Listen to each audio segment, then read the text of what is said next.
My wife said, "I want to marry my boss," in front of 58 colleagues. So I slapped her, then canceled her credit cards and everything that same night. Happy Valentine's? Maybe I'm the joke. She betrayed me after promising eternity.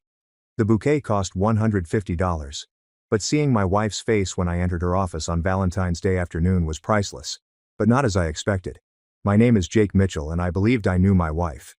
Meridian Tech's sparkling 12th floor elevator doors opened strangely. That feeling when everyone stops talking when you enter a room? Indeed, that happened. No shame was shown. I planned this surprise all morning. My jacket pocket held 2 Paris tickets. Laurent Vour bookings tonight. Emily always called these crazy red roses her favorites. I thought I understood her after 15 years of marriage. I was terribly wrong. Elisa's co-worker Jake Madison Clark nearly gasped at my name. Her face milked. "Why are you here?" I said, holding the bouquet, surprising my wife on Valentine's Day. "In her office?" Silence is like a bursting rubber band. 15-somethings gazed at me with despair and unmistakable amusement. Carlos Reyes, the office gossip who always kissed Emily, actually regressed. "Jake," Madison said, softening. "Maybe you should." "There he is," Samuel Brooks cried in the office. The CEO welcomed me like old friends, but we weren't. He probably met me 3 times at work parties and practiced his handshake in the mirror each time. "Samuel," I nodded, surprised by his new kindness. "Is Emily around?" Wishing to surprise her. "Oh, she'll be amazed." His tone made me uneasy when Samuel said all right. He smiled like a shark before biting. I saw her then. Emily left the meeting looking lovely. She had lovely makeup and dark hair in that blue Christmas outfit I purchased her. Her appearance didn't bother me. Large diamond ring on her left hand. Her ring was more complicated than my 15-year-old band. Someone shouted, "Congratulations," across the office. Another inquired, "When's the wedding?"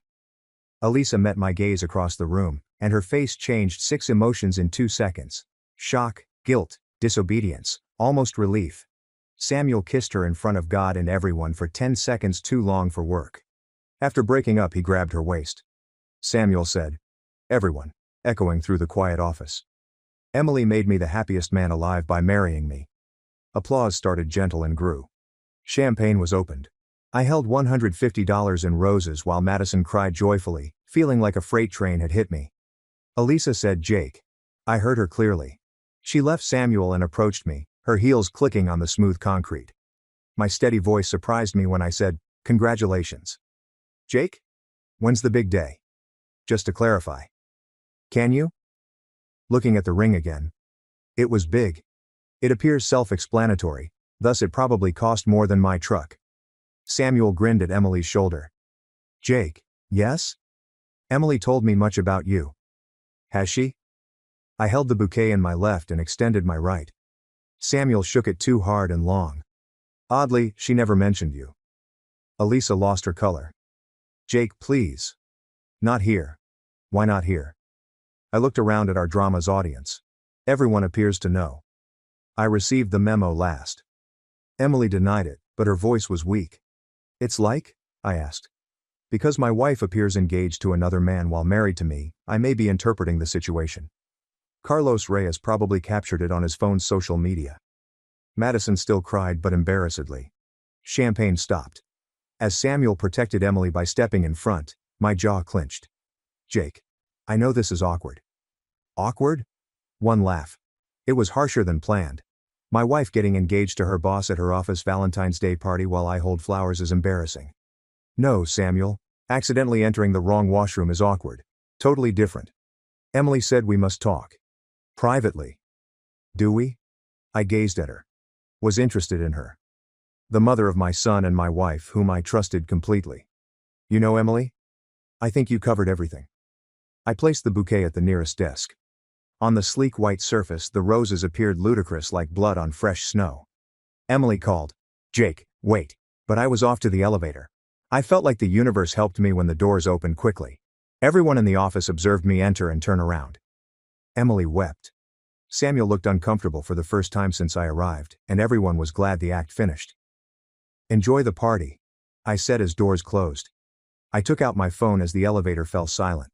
Lucas, 17, missed 18 calls. I received texts all morning asking whether I wanted to surprise mom at work. Smart kid. Apparently smarter than Dad. I returned his call in the lobby. Dad. Lucas spoke tensely. Are you okay? Trying to call. I'm okay, son. Leaving Mom's office. How went? I pushed through the glass doors into February's chill. The morning snow had left slush everywhere and the sky was old concrete. Ideal weather for my worst day. I said, your mother's getting married. What? Dad, that doesn't make sense. She's already married to you. Yeah, I said, taking my keys out. That's what I thought too. Got in my pickup and started it. It vibrated with notifications, texts, missed calls and Facebook messages. Word spread fast. I wasn't ready for that. Instead, I canceled on my banking app. Paris trip, dinner reservations, joint credit cards, mutual account auto deposits. I terminated all financial ties to Emily Mitchell when I got home. Everything except the house, which I managed. My phone rang. Emily. Leave voicemail. Ringing instantly, then again. I said what? On call 4. Allow me to explain, Jake. Say what? You cheated on me with your boss, got engaged to another man while married, and humiliated me at your office. Not easy. As simple as that. I admired our 12-year-old house in my driveway. That house was where we raised our son, planned our future, and felt happy. I adored Jake. I was most struck by her 4 words. Not sorry, I erred or didn't mean to tell you. I admire him. How long? I requested quiet. Emily, how long? 6 months. 6 months. I worked 60-hour weeks to build my construction business, planned romantic surprises, and lived my life like nothing was wrong, but my wife was dating another man. I said divorce papers will be ready Monday. Wait, Jake. I hung up and turned off my phone. Lucas's car was in the driveway. He knocked me home from school. Good kid. Probably skipped last class since he couldn't reach me. He deserves better than Valentine's Day family strife. He did homework at the kitchen counter as usual. His pencil grip was too tight, tensing his shoulders. Hi, Dad. Keeping his eyes on math. Hi, Self. I sat opposite him. We must talk now. He looked up and I saw myself in his dark eyes. Same eyes that blindly trusted me. Hope it stays like way after today. Mom remarrying. It seems so. Getting divorced? Yes. Lucas nodded slowly, expecting this response. Are you okay? Was I okay? After 15 years, my wife humiliated me in the most shocking way. My marriage ended. Family broke. My son stared at me like I'd collapse. I found something shocking when glancing at my soul friend in my kitchen. Furious.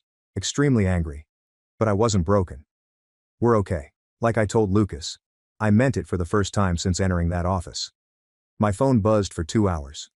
30 missed calls, 25 messages, and enough Facebook notifications to crash a server.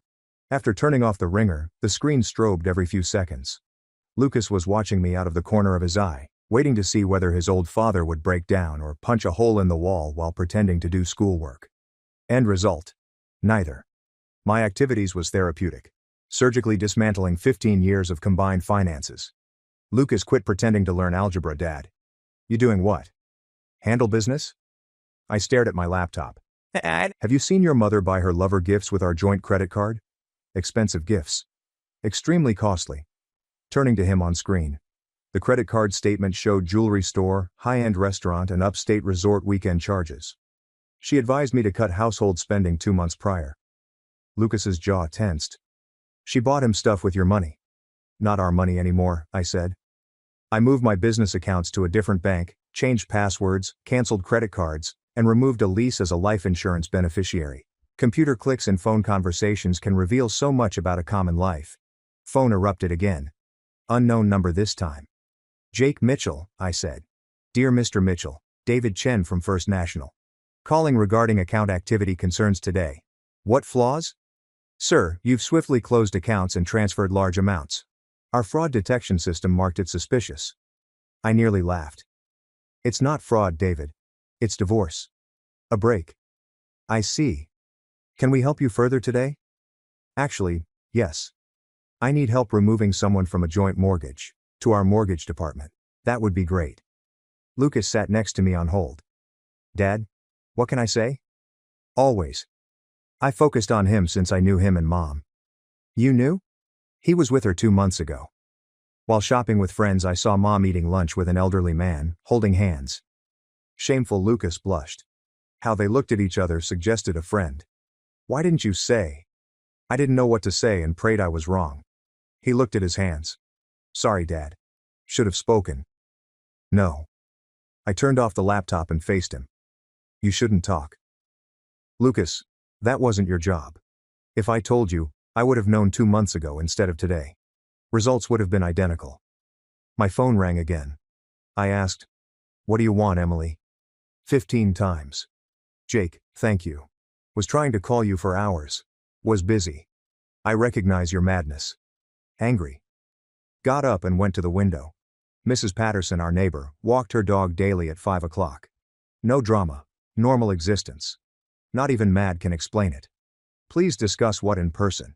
About how you screwed your boss for 4 months while I worked hard to support our family? How you got engaged to another man while married to me? How you embarrassed me in your office? I didn't intend to reveal. What did you mean to me? To discover? Will you inform me or let me figure it out when the divorce papers arrive? Silence. Thought so. Sam wants to see you. I'll ignore him. Jake, please. Sorry for what happened. Man's miserable. My laughing was bitter. Your boyfriend feels bad about openly denigrating another man. He was noble. Not only my boyfriend. Introducing my fiancé. He's your boyfriend while you're married to me and adulterous. Avoid calling me that. Why not? What you are. Now I heard her crying but felt nothing. Nobody sympathized, consoled or apologized for being unkind. That surprised me. After 15 years of marriage, I comforted her when she was sad. Not anymore. I want half of everything, she said abruptly. Excuse me. Divorce. I want half your savings, business and property. I merit it. And there it was, the real Emily. The one I'd apparently been married to all along without knowing it. Not the heartbroken woman who'd made a mistake, but the calculating person who was already planning how to profit from her betrayal. You're not entitled to anything, I answered. Know my rights. Do you? I researched this afternoon and learned that infidelity is still grounds for fault-based divorce in this state, so you may not be as entitled as you think. You can't prove infidelity. I checked my laptop's credit card statements again. Romantic dinners, hotel stays, and jewelry purchases, all paid for with marital funds. Jake, your co-workers would be happy to testify about your relationship with Samuel, especially after today's performance. What does that mean? I'll hire a private investigator to investigate your last few years. Every late night at the office, every business trip, every girls' weekend I never knew about. You're paranoid. I hung up and called my lawyer. Mike Rodriguez. He said on the second ring. Jake Mitchell. I need divorce. Jesus, Jake, what happened? Mike whistled low once I finished the short version. We can work with adultery, public humiliation, and marital asset dissipation. How long? It depends on her cooperation. If she fights, can take a year or more. I want her out of the house. It's likely we'll get exclusive use and occupancy. Do it, Jake, are you sure? Sometimes people do stupid things, but it doesn't indicate the marriage is finished. Lucas may have liked me after we stopped talking. Lucas, I bought this house and pay the mortgage since your mother destroyed our family. What about me? Where will I live? The question devastated me. In my wrath and plotting, I hadn't contemplated the custody battle. Emily would fight for Lucas to hurt me, not because she wanted him. You'll live wherever you want to live, adds. You're 17. Lucas strongly refused to live with Samuel or leave you alone. Smart kid. Too smart for his own good. Lucas shrugged his eyes. What will you tell Samuel? I thought about it, then typed. No, we don't. The response came soon. I think we do. You don't comprehend Emily's years of sorrow. Your marriage has been over for a long time, whether you want to admit it or not. I stared at the message, clenching my jaw. This son of a witch was going to lecture me about my marriage. Emily has told me everything. Lucas was appalled and remarked, what a load of crap. You worked hard to take care of us and always paid attention to Mom. I said, if she was so unhappy, she should have asked for a divorce instead of cheating. Children lie and deceive. I'm honest. I'm trying to treat this like a gentleman. But if you make it difficult, you'll threaten me. You slept with another man's wife, but I'm not the bad person. Meet me at the Riverside Grill tomorrow night at 7 o'clock. We can resolve this like adults. I stared at the message for a while. My gut told me to steer clear, let my lawyer handle it, and avoid risk. Dad. Lucas was studying me attentively. What are you thinking? I think your mother's lover wants to meet with me tomorrow night. Would you do it? I shouldn't. But you probably would. Lucas grinned. Can I come with you? No. Come on, Dad. I want to see you. I looked at my phone again. Samuel was waiting for an answer. Against my better judgment, I typed, fine. 7 o'clock. But this better be worth my time. It will be. I turned off my phone and looked at Lucas. Your mother will be outraged when she finds out I'm meeting him. Good, Lucas said. She deserves it. Smart kid. Too smart for himself. He was right about one thing. Emily was right to be outraged. I was giving her little for what she deserved. Riverside Grill tried too hard to be classy without success. Dull lighting and imitation wood paneling made everything dirty. A wine list probably outdated since Clinton. Perfect place for an unwanted conversation with a disliked individual. Samuel waited for me at a corner table with a fine scotch. Instead of work clothes, he donned black pants and a cashmere pullover that cost more than automobile payments. His well-combed hair and Italian leather shoes conveyed wealth and status. Because I'd just come from work and knew it would annoy him, I wore my work boots and flannel shirt. Jake. He stood up and offered drinks like old friends when I reached the table. I sat across from him without shaking hands. I requested clarification. Non-friends. Not co-workers. You cheated my wife, and I'm your betrayed husband. Avoid small conversation and express what you want. Samuel quickly recovered his smile. Fair enough, I admire your honesty. I doubt. An early 20s waiter appeared at our table with a phony smile, suggesting she was working for tips. Can I buy you men a drink? Scotch, I said. Your affordable goods. Sam said the same with a full glass. When the waitress left, Samuel sat back and examined me like a problem. You're not what I expected, he remarked. Expected what? A tired oldster. Emily claimed you stopped life. Emily chatters. Not many are real. She says you work too much to see her. Family support is my goal. Husbands do it. Is it? How do you avoid domestic issues? My waitress delivered scotch. Samuel's question lingered as I sipped. What was wrong at home? Saying finally. My wife cheated at work. Was the issue. All else was symptoms. Loneliness drove her to cheat. She cheated because she's greedy and dishonest. Sam clenched his jaw. Know her better than you. I married her 15 years ago. How long have you known her? 8 months. 8 months. One laugh. You think you know her better than me after 8 months? I know her needs. We'll hire a divorce lawyer, therefore she needs one. Samuel drank a long scotch to calm down. Good. His fury was my goal. Angry people erred. He said he didn't ask you to dispute about who knows Emily better. I requested this be simple for everyone. Painless for who? You. It hurts me already. For everyone. Especially your kid. The mention of Lucas elevated my blood pressure. Do not involve my son. How we handle this affects him. No, we exists if you and Emily can agree peacefully. I'm my unfaithful wife. You, her cheater. Are you sure Lucas will be fine living with me? I looked closer because of his tone. That means what? Emily is a good mother. She adores Lucas. Funny way she exhibits it. Valentine's Day family destruction doesn't seem maternal. She didn't mean that. How did she plan? After college or graduation? When would she inform me about her double life? Samuel's silence was enough. Would she not tell me? I said she'd prolong both lives. Quite complicated. It's not. It's simple.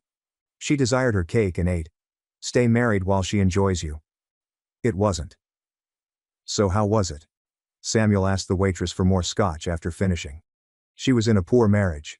She found truth in me but couldn't leave without hurting others. She still damaged people, but more spectacularly. That was her fault. She chose. Many months of alternatives. Not a typo. Repeated conduct. Sam got his second drink from the waitress. Before proceeding, he drank considerably. He wished to marry her. It seemed that way when you proposed to her this afternoon. Marry her. Real marriage and life. Not a symbol. Finalizing our divorce will take time. That takes how long? Depends on her collaboration intent. What if I rewarded cooperation? Watching him, I put down my drink. You bribing me? I want a universal answer. The answer is simple. Her divorce request. State law divides our assets, and you two live happily ever after. Or not. Don't care. How about improving your finances? Keep talking. Samuel lowered his voice like he was revealing state secrets. I'll pay for this hassle. You pay me? Yes. Want you pay me to divorce my wife so you may marry her? Please don't let this affect you financially. I stared at him long to assess his earnestness. Discussing how much?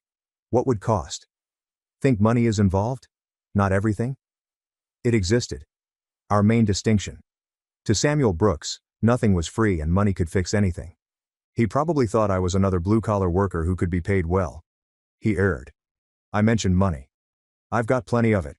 My construction business is worth about $1.5 million. I own my house free and clear.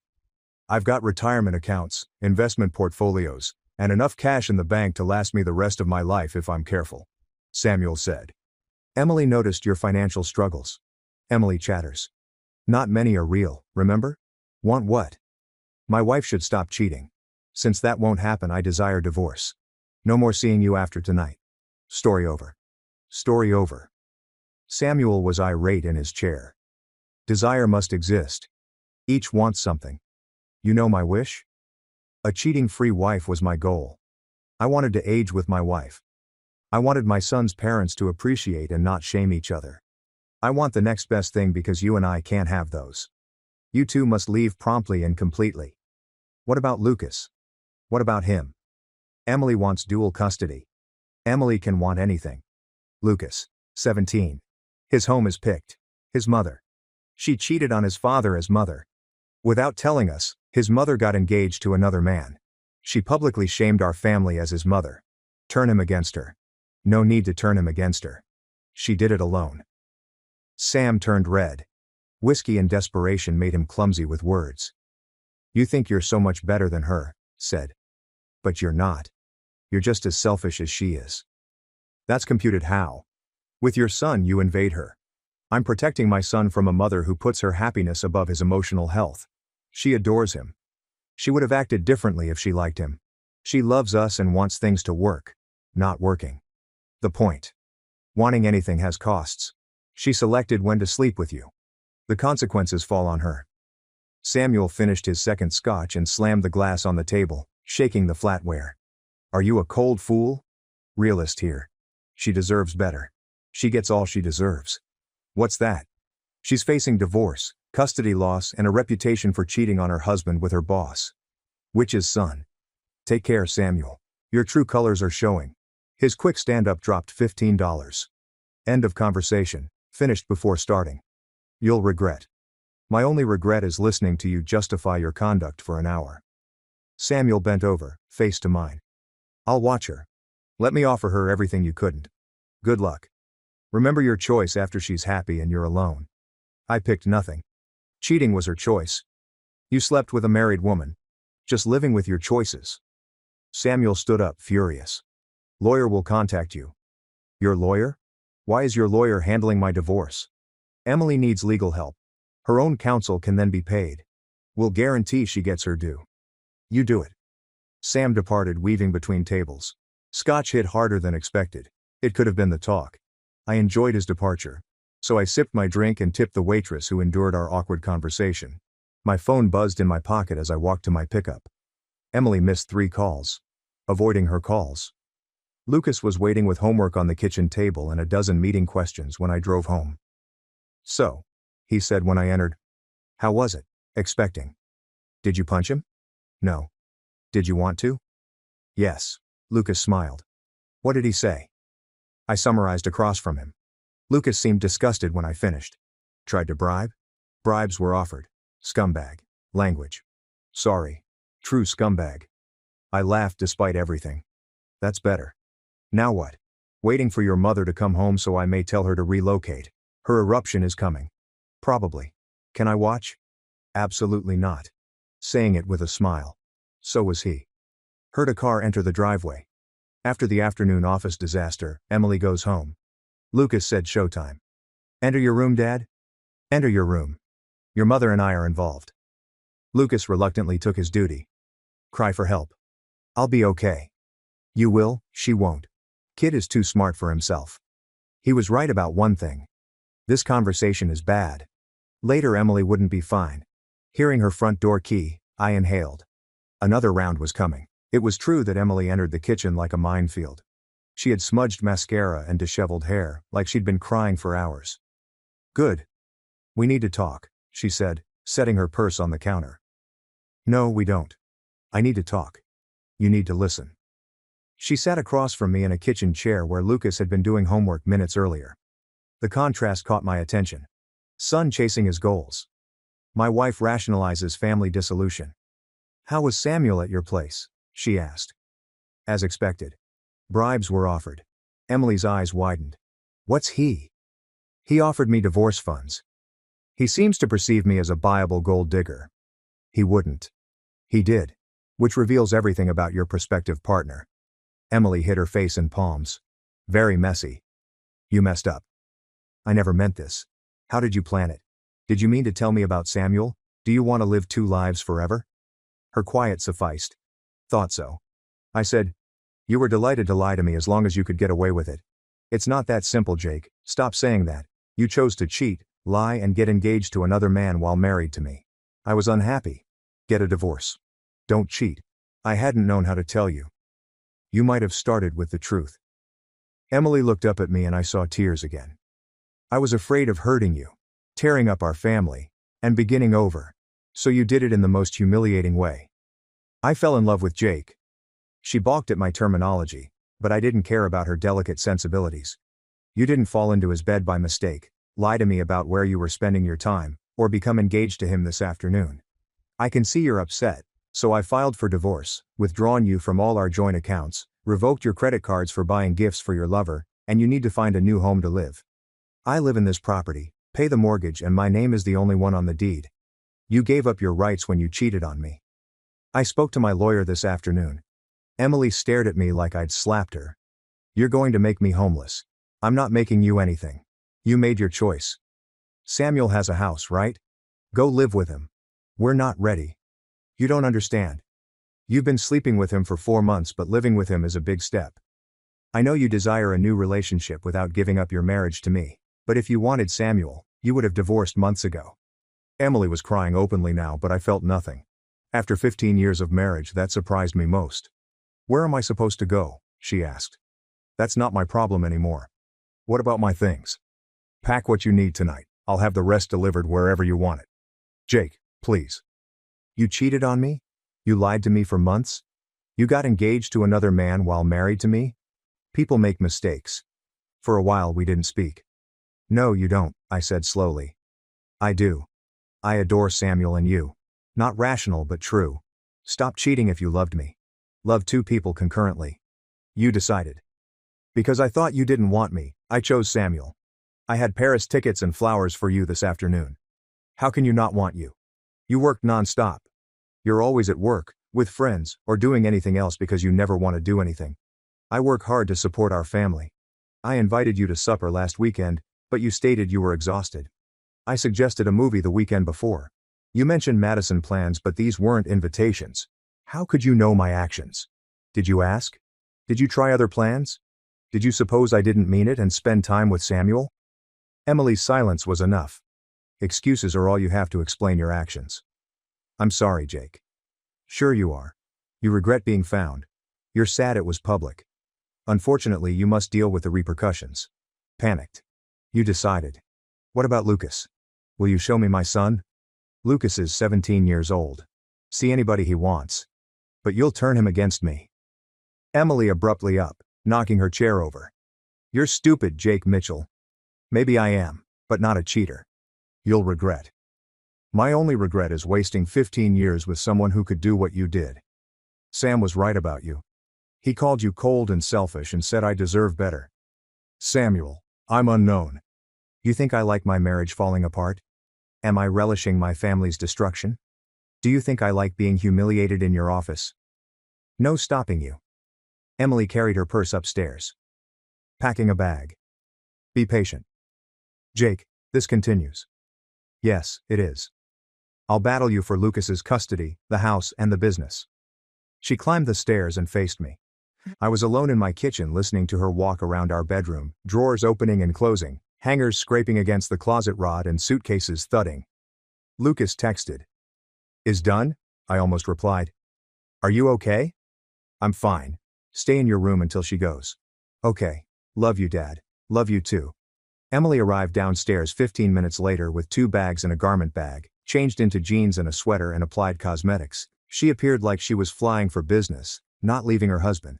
She said, "I'll stay at the downtown Marriott for a few days until I find something permanent." "Fine. See Lucas before leaving." "Doing homework. See my kid Jake." I summoned Lucas upstairs. "Hi, Mom." "Hi, baby. I'm staying at a hotel, but I'll call tomorrow." "Okay. Okay. I adore you. Mom. I love you too." He didn't go downstairs or ask about seeing her. Emily regarded me again. She turned back again when I didn't help her take her stuff to the front door. "When you're lonely and understand what you lost, don't search for me. With someone who values me." She departed as the door clicked shut. Lucas returned downstairs minutes later and found me at the kitchen table. "You feel what?" he inquired. "Weary but relieved." "Thought about it." "Yes, relieved." "Me too." "You cool with this? Your mother leaving?"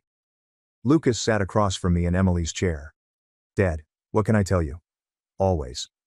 This has been a long time coming." "You mean what?" "I could tell you guys weren't happy, and Mom looked distracted, like she was thinking about something else." "Why didn't you speak?" Was I meant to say? "My mom may be cheating on you, Dad." I wasn't sure and hoped I was incorrect. "The event didn't surprise you." I wasn't. We reflected over the day in quiet for a while. "Meant it this time." 3 weeks later, I reviewed my divorce paperwork with my lawyer. Since Mike Rodriguez did well and the compensation was reasonable, Emily would dislike it. "Why not?"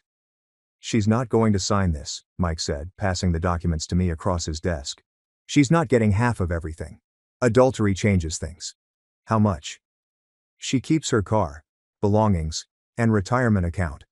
She can support herself and cheated, so I suspect she'll get alimony. And the house? You owned it and paid the mortgage and ran your business before the marriage. She wasn't active. Infidelity benefits you again." Mike received the paperwork after I signed. "When is she served?" "A.M. tomorrow. In her office. It should be intriguing." Mike smiles. "I thought you might appreciate the poetic justice." I answered Samuel Brooks' call after leaving Mike's office out of curiosity. "What do you want, Samuel?" "We need to talk." We spoke. Not impressed. "This differentiates. Regarding divorce settlement. How about it? Emily's getting screwed, and you know it. Emily screwed herself when she decided to cheat on me. She deserves half of your success. She deserves little by law. I won't let you bankrupt her." "You won't allow me." "Who are you?" "I'm her lover. Your help ended her marriage. Differences exist." "Meet me tonight. Same site." "Do that why?" "Because I have something you want." "I doubt that." "Information about your wife that you don't know." "Ex-wife. I don't need your info." "Samuel, I'll repeat. Stay out of my divorce and avoid me. Trying to frighten me again will be regrettable." "That a threat?" "It's a promise." Lucas was waiting for news when I drove home. "Mom called," he said when I entered. "What did she want?" "She wants me to have dinner with her and Samuel tomorrow night." "You want?" Lucas frowned. "Not really, but should I? Still my mom." "You don't have to do anything you don't want to do." "I know, but if I don't go, she'll just keep calling." "Then go. Call me if you're uncomfortable and I'll come get you." "Thanks, Dad." My secretary buzzed me at my construction firm office the next morning. "Woman wants to see Jake, named Madison Clark." Elisa's co-worker Madison Clark from the office incident 3 weeks ago. What could she want? "Send her in." Madison entered my office anxiously and business casual, fumbling with her purse strap. "Mr. Mitchell, thanks for visiting." "How can I assist, Madison?" "I apologize for the office situation. Everyone acted improperly. No apology needed. There was no second engagement while married. I should have said, warning was due." "I was warned of what?" The chair across from my desk breathed Madison.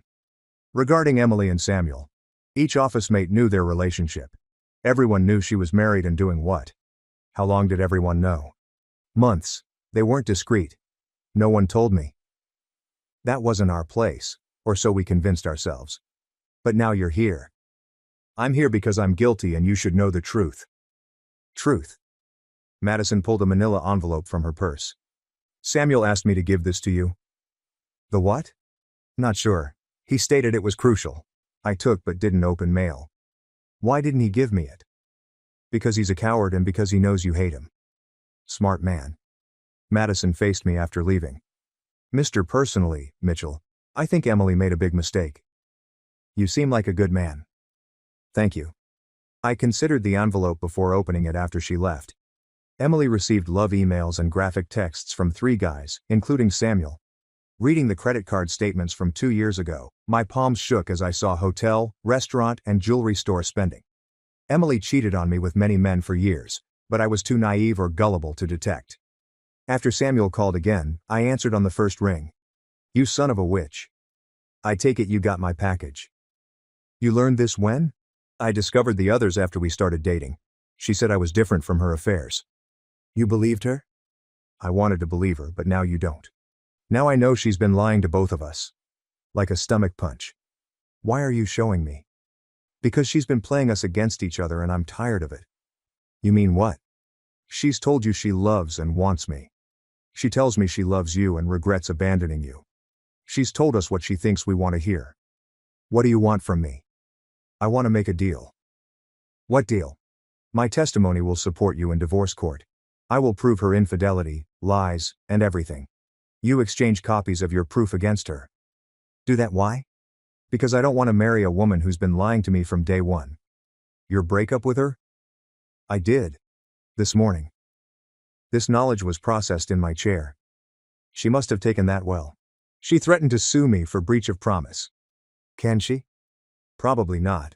But she can make my life miserable for a while. So you want to ruin her life first?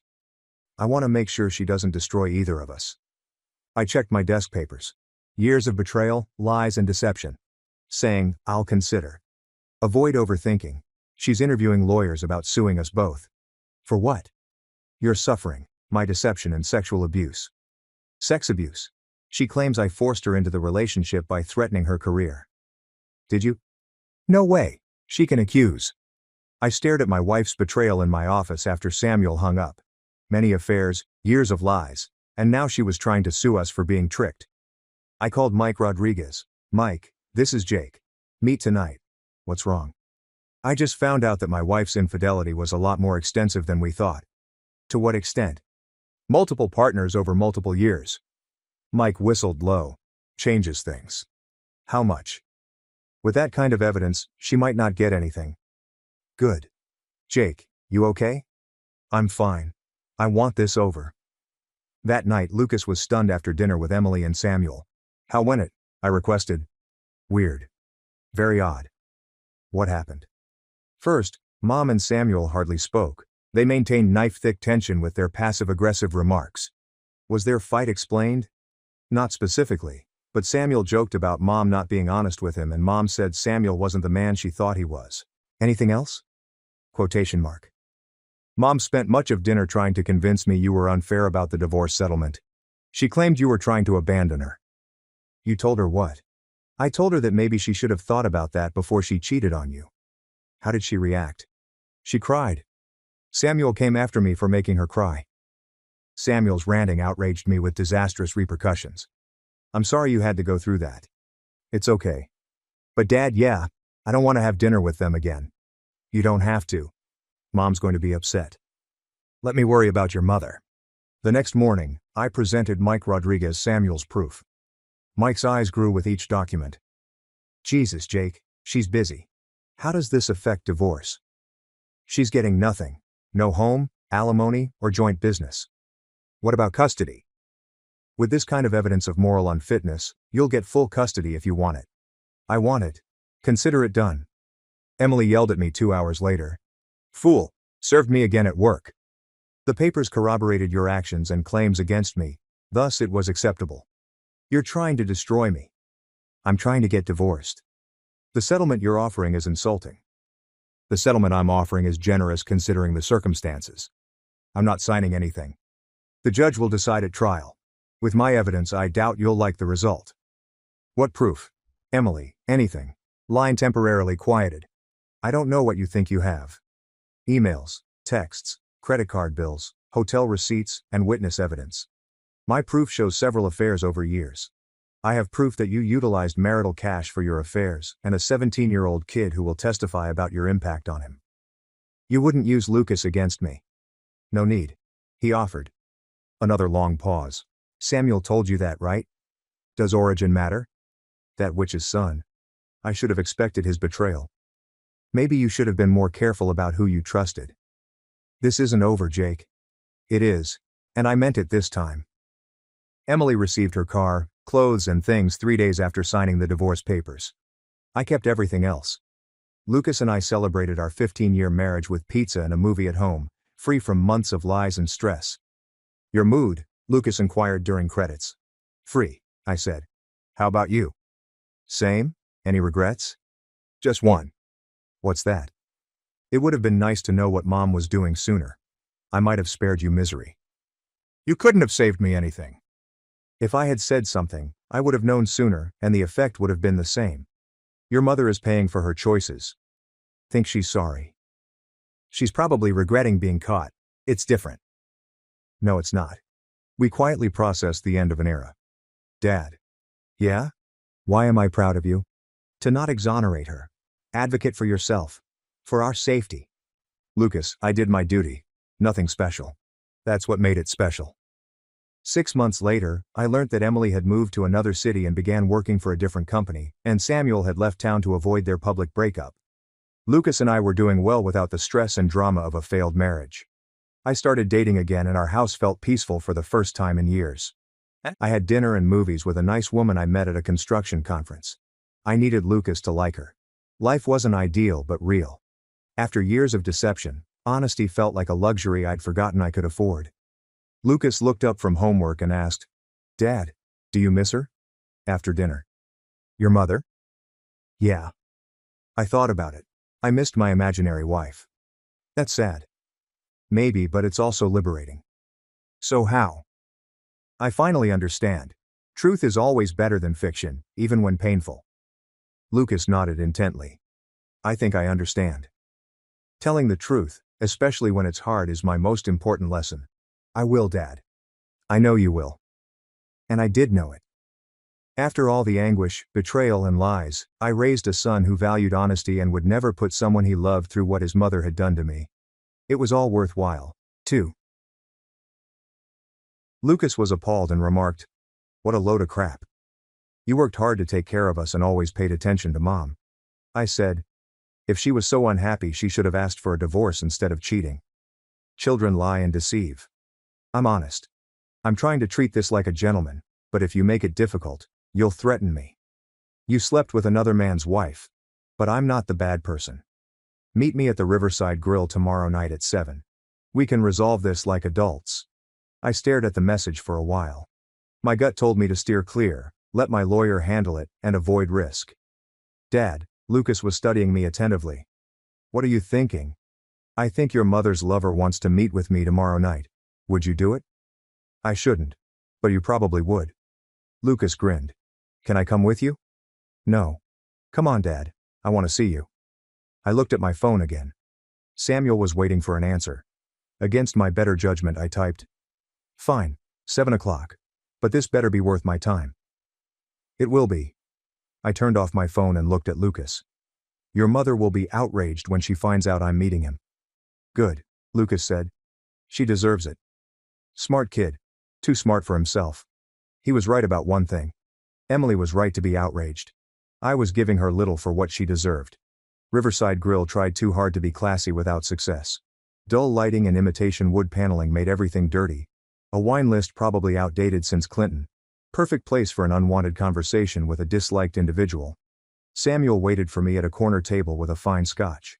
Instead of work clothes, he donned black pants and a cashmere pullover that cost more than automobile payments. His well-combed hair and Italian leather shoes conveyed wealth and status. Because I'd just come from work and knew it would annoy him, I wore my work boots and flannel shirt. Jake. He stood up and offered drinks like old friends when I reached the table. I sat across from him without shaking hands. I requested clarification. Non-friends. not co-workers. You cheated my wife, and I'm your betrayed husband. Avoid small conversation and express what you want. Samuel quickly recovered his smile. Fair enough. I admire your honesty. I doubt. An early 20s waiter appeared at our table with a phony smile, suggesting she was working for tips. Can I buy you men a drink? Scotch, I said. Your affordable goods. Sam said the same with a full glass. When the waitress left, Samuel sat back and examined me like a problem. You're not what I expected, he remarked. Expected what? A tired oldster. Emily claimed you stopped life. Emily chatters. Not many are real. She says you work too much to see her. Family support is my goal. Husbands do it. Is it? How do you avoid domestic issues? My waitress delivered scotch. Samuel's question lingered as I sipped. What was wrong at home? Saying finally, my wife cheated at work. Was the issue. All else was symptoms. Loneliness drove her to cheat. She cheated because she's greedy and dishonest. Sam clenched his jaw. Know her better than you. I married her 15 years ago. How long have you known her? 8 months. 8 months. One laugh. You think you know her better than me after 8 months? I know her needs. We'll hire a divorce lawyer. Therefore she needs one. Samuel drank a long scotch to calm down. Good. His fury was my goal. Angry people erred. He said he didn't ask you to dispute about who knows Emily better. I requested this be simple for everyone. Painless for who? You. It hurts me already. For everyone, especially your kid. The mention of Lucas elevated my blood pressure. Do not involve my son. How we handle this affects him. No, we exists if you and Emily can agree peacefully. I'm my unfaithful wife. You, her cheater. Are you sure Lucas will be fine living with me? I looked closer because of his tone. That means what? Emily is a good mother. She adores Lucas. Funny way she exhibits it. Valentine's Day family destruction doesn't seem maternal. She didn't mean that. How did she plan? After college or graduation? When would she inform me about her double life? Samuel's silence was enough. Would she not tell me? I said she'd prolong both lives. Quite complicated. It's not. It's simple. She desired her cake and ate. Stay married while she enjoys you. It wasn't. So how was it? Samuel asked the waitress for more scotch after finishing. She was in a poor marriage. She found truth in me but couldn't leave without hurting others. She still damaged people, but more spectacularly. That was her fault. She chose. Many months of alternatives. Not a typo. Repeated conduct. Sam got his second drink from the waitress. Before proceeding, he drank considerably. He wished to marry her. It seemed that way when you proposed to her this afternoon. Marry her. Real marriage and life, not a symbol. Finalizing our divorce will take time. That takes how long? Depends on her collaboration intent. What if I rewarded cooperation? Watching him, I put down my drink. You bribing me? I want a universal answer. The answer is simple. Her divorce request. State law divides our assets, and you two live happily ever after. Or not. Don't care. How about improving your finances? Keep talking. Samuel lowered his voice like he was revealing state secrets. I'll pay for this hassle. You pay me? Yes. Want you pay me to divorce my wife so you may marry her? Please don't let this affect you financially. I stared at him long to assess his earnestness. Discussing how much. What would cost? Think money is involved? Not everything? It existed. Our main distinction. To Samuel Brooks, nothing was free, and money could fix anything. He probably thought I was another blue-collar worker who could be paid well. He erred. I mentioned money. I've got plenty of it. My construction business is worth about $1.5 million. I own my house free and clear. I've got retirement accounts, investment portfolios, and enough cash in the bank to last me the rest of my life if I'm careful, Samuel said. Emily noticed your financial struggles. Emily chatters. Not many are real. Remember? Want what? My wife should stop cheating. Since that won't happen, I desire divorce. No more seeing you after tonight. Story over. Story over. Samuel was irate in his chair. Desire must exist. Each wants something. You know my wish? A cheating-free wife was my goal. I wanted to age with my wife. I wanted my son's parents to appreciate and not shame each other. I want the next best thing because you and I can't have those. You two must leave promptly and completely. What about Lucas? What about him? Emily wants dual custody. Emily can want anything. Lucas, 17. His home is picked. His mother. She cheated on his father as mother. Without telling us, his mother got engaged to another man. She publicly shamed our family as his mother. Turn him against her. No need to turn him against her. She did it alone. Sam turned red. Whiskey and desperation made him clumsy with words. You think you're so much better than her, said. But you're not. You're just as selfish as she is. That's computed how? With your son, you invade her. I'm protecting my son from a mother who puts her happiness above his emotional health. She adores him. She would have acted differently if she liked him. She loves us and wants things to work. Not working. The point. Wanting anything has costs. She selected when to sleep with you. The consequences fall on her. Samuel finished his second scotch and slammed the glass on the table, shaking the flatware. Are you a cold fool? Realist here. She deserves better. She gets all she deserves. What's that? She's facing divorce, custody loss, and a reputation for cheating on her husband with her boss. Witch's son. Take care, Samuel. Your true colors are showing.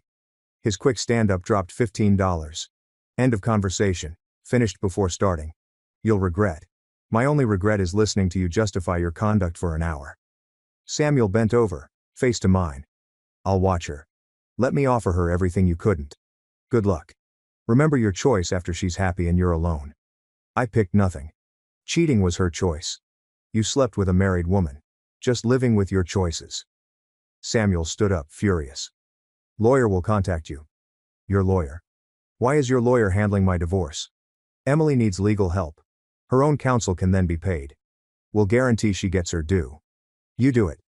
Sam departed, weaving between tables. Scotch hit harder than expected. It could have been the talk. I enjoyed his departure.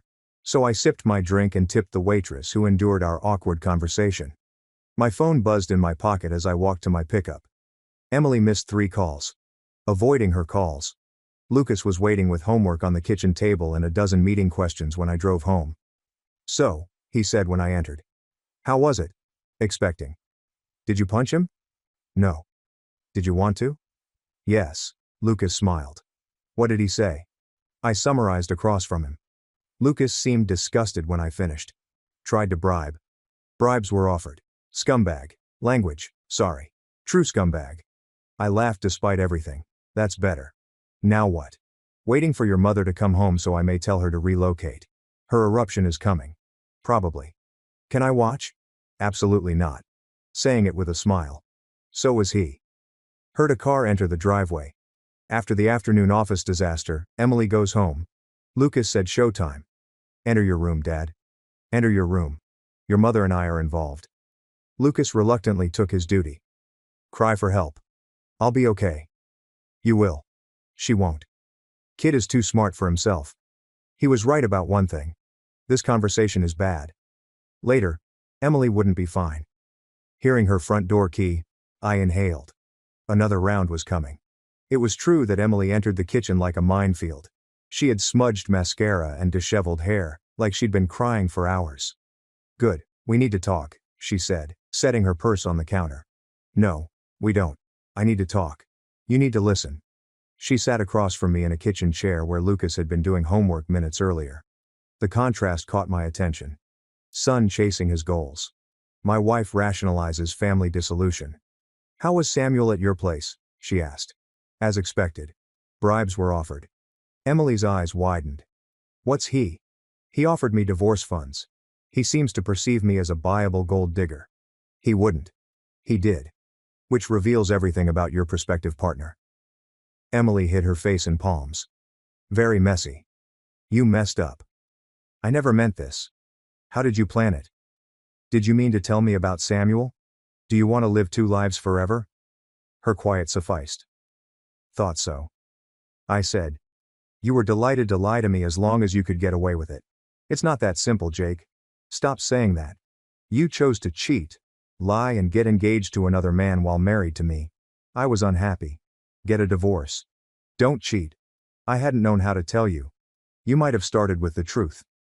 Emily looked up at me and I saw tears again. I was afraid of hurting you, tearing up our family and beginning over, so you did it in the most humiliating way. I fell in love with Jake. She balked at my terminology, but I didn't care about her delicate sensibilities. You didn't fall into his bed by mistake, lie to me about where you were spending your time, or become engaged to him this afternoon. I can see you're upset. So I've filed for divorce, withdrawn you from all our joint accounts, revoked your credit cards for buying gifts for your lover, and you need to find a new home to live. I live in this property, pay the mortgage, and my name is the only one on the deed. You gave up your rights when you cheated on me. I spoke to my lawyer this afternoon. Emily stared at me like I'd slapped her. You're going to make me homeless. I'm not making you anything. You made your choice. Samuel has a house, right? Go live with him. We're not ready. You don't understand. You've been sleeping with him for 4 months, but living with him is a big step. I know you desire a new relationship without giving up your marriage to me, but if you wanted Samuel, you would have divorced months ago. Emily was crying openly now, but I felt nothing. After 15 years of marriage, that surprised me most. Where am I supposed to go? She asked. That's not my problem anymore. What about my things? Pack what you need tonight. I'll have the rest delivered wherever you want it. Jake, please. You cheated on me. You lied to me for months. You got engaged to another man while married to me? People make mistakes. For a while we didn't speak. No, you don't, I said slowly. I do. I adore Samuel and you. Not rational but true. Stop cheating if you love me. Love 2 people concurrently. You decided. Because I thought you didn't want me, I chose Samuel.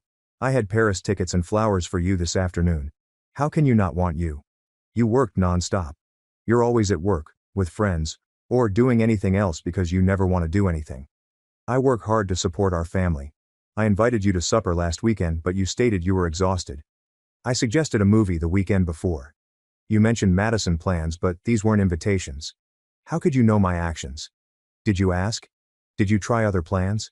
Did you suppose I didn't mean it and spend time with Samuel? Emily's silence was enough. Excuses are all you have to explain your actions. I'm sorry, Jake. Sure you are. You regret being found. You're sad it was public.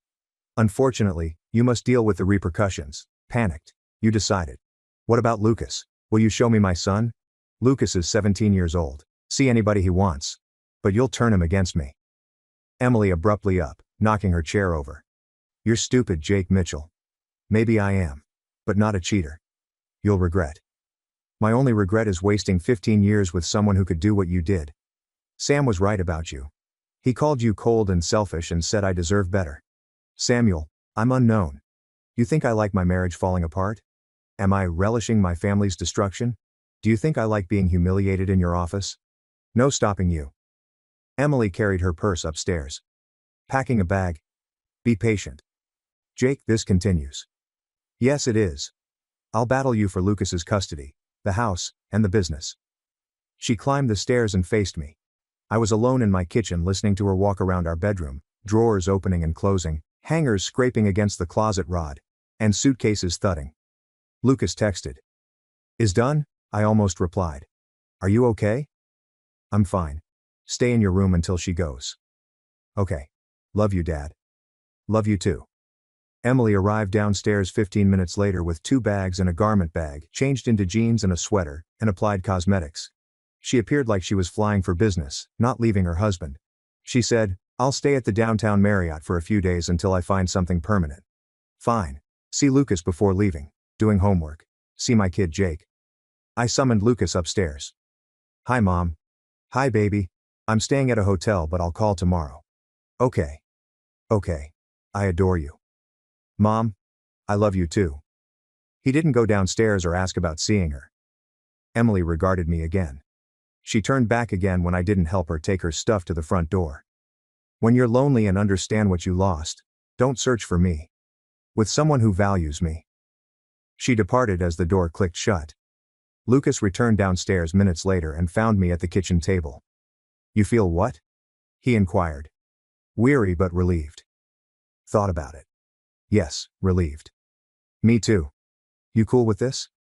Your mother leaving? Lucas sat across from me in Emily's chair. Dad, what can I tell you? Always. This has been a long time coming. You mean what? I could tell you guys weren't happy and Mom looked distracted, like she was thinking about something else. Why didn't you speak? Was I meant to say? My mom may be cheating on you, Dad. I wasn't sure and hoped I was incorrect. The event didn't surprise you. I wasn't. We reflected over the day in quiet for a while. Meant it this time. 3 weeks later, I reviewed my divorce paperwork with my lawyer. Since Mike Rodriguez did well and the compensation was reasonable, Emily would dislike it. Why not? She's not going to sign this, Mike said, passing the documents to me across his desk. She's not getting half of everything. Adultery changes things. How much? She keeps her car, belongings and retirement account. She can support herself and cheated, so I suspect she'll get alimony. And the house. You owned it and paid the mortgage and ran your business before the marriage. She wasn't active. Infidelity benefits you again. Mike received the paperwork after I signed. When is she served? A.M. tomorrow. In her office. It should be intriguing. Mike smiles. I thought you might appreciate the poetic justice. I answered Samuel Brooks' call after leaving Mike's office out of curiosity. What do you want, Samuel? We need to talk. We spoke, not impressed. This differentiates. Regarding divorce settlement. How about it? Emily is getting screwed and you know it. Emily screwed herself when she decided to cheat on me. She deserves half of your success. She deserves little by law. I won't let you bankrupt her. You won't allow me. Who are you? I'm her lover. Your help ended her marriage. Differences exist. Meet me tonight. Same site. Do that why? Because I have something you want.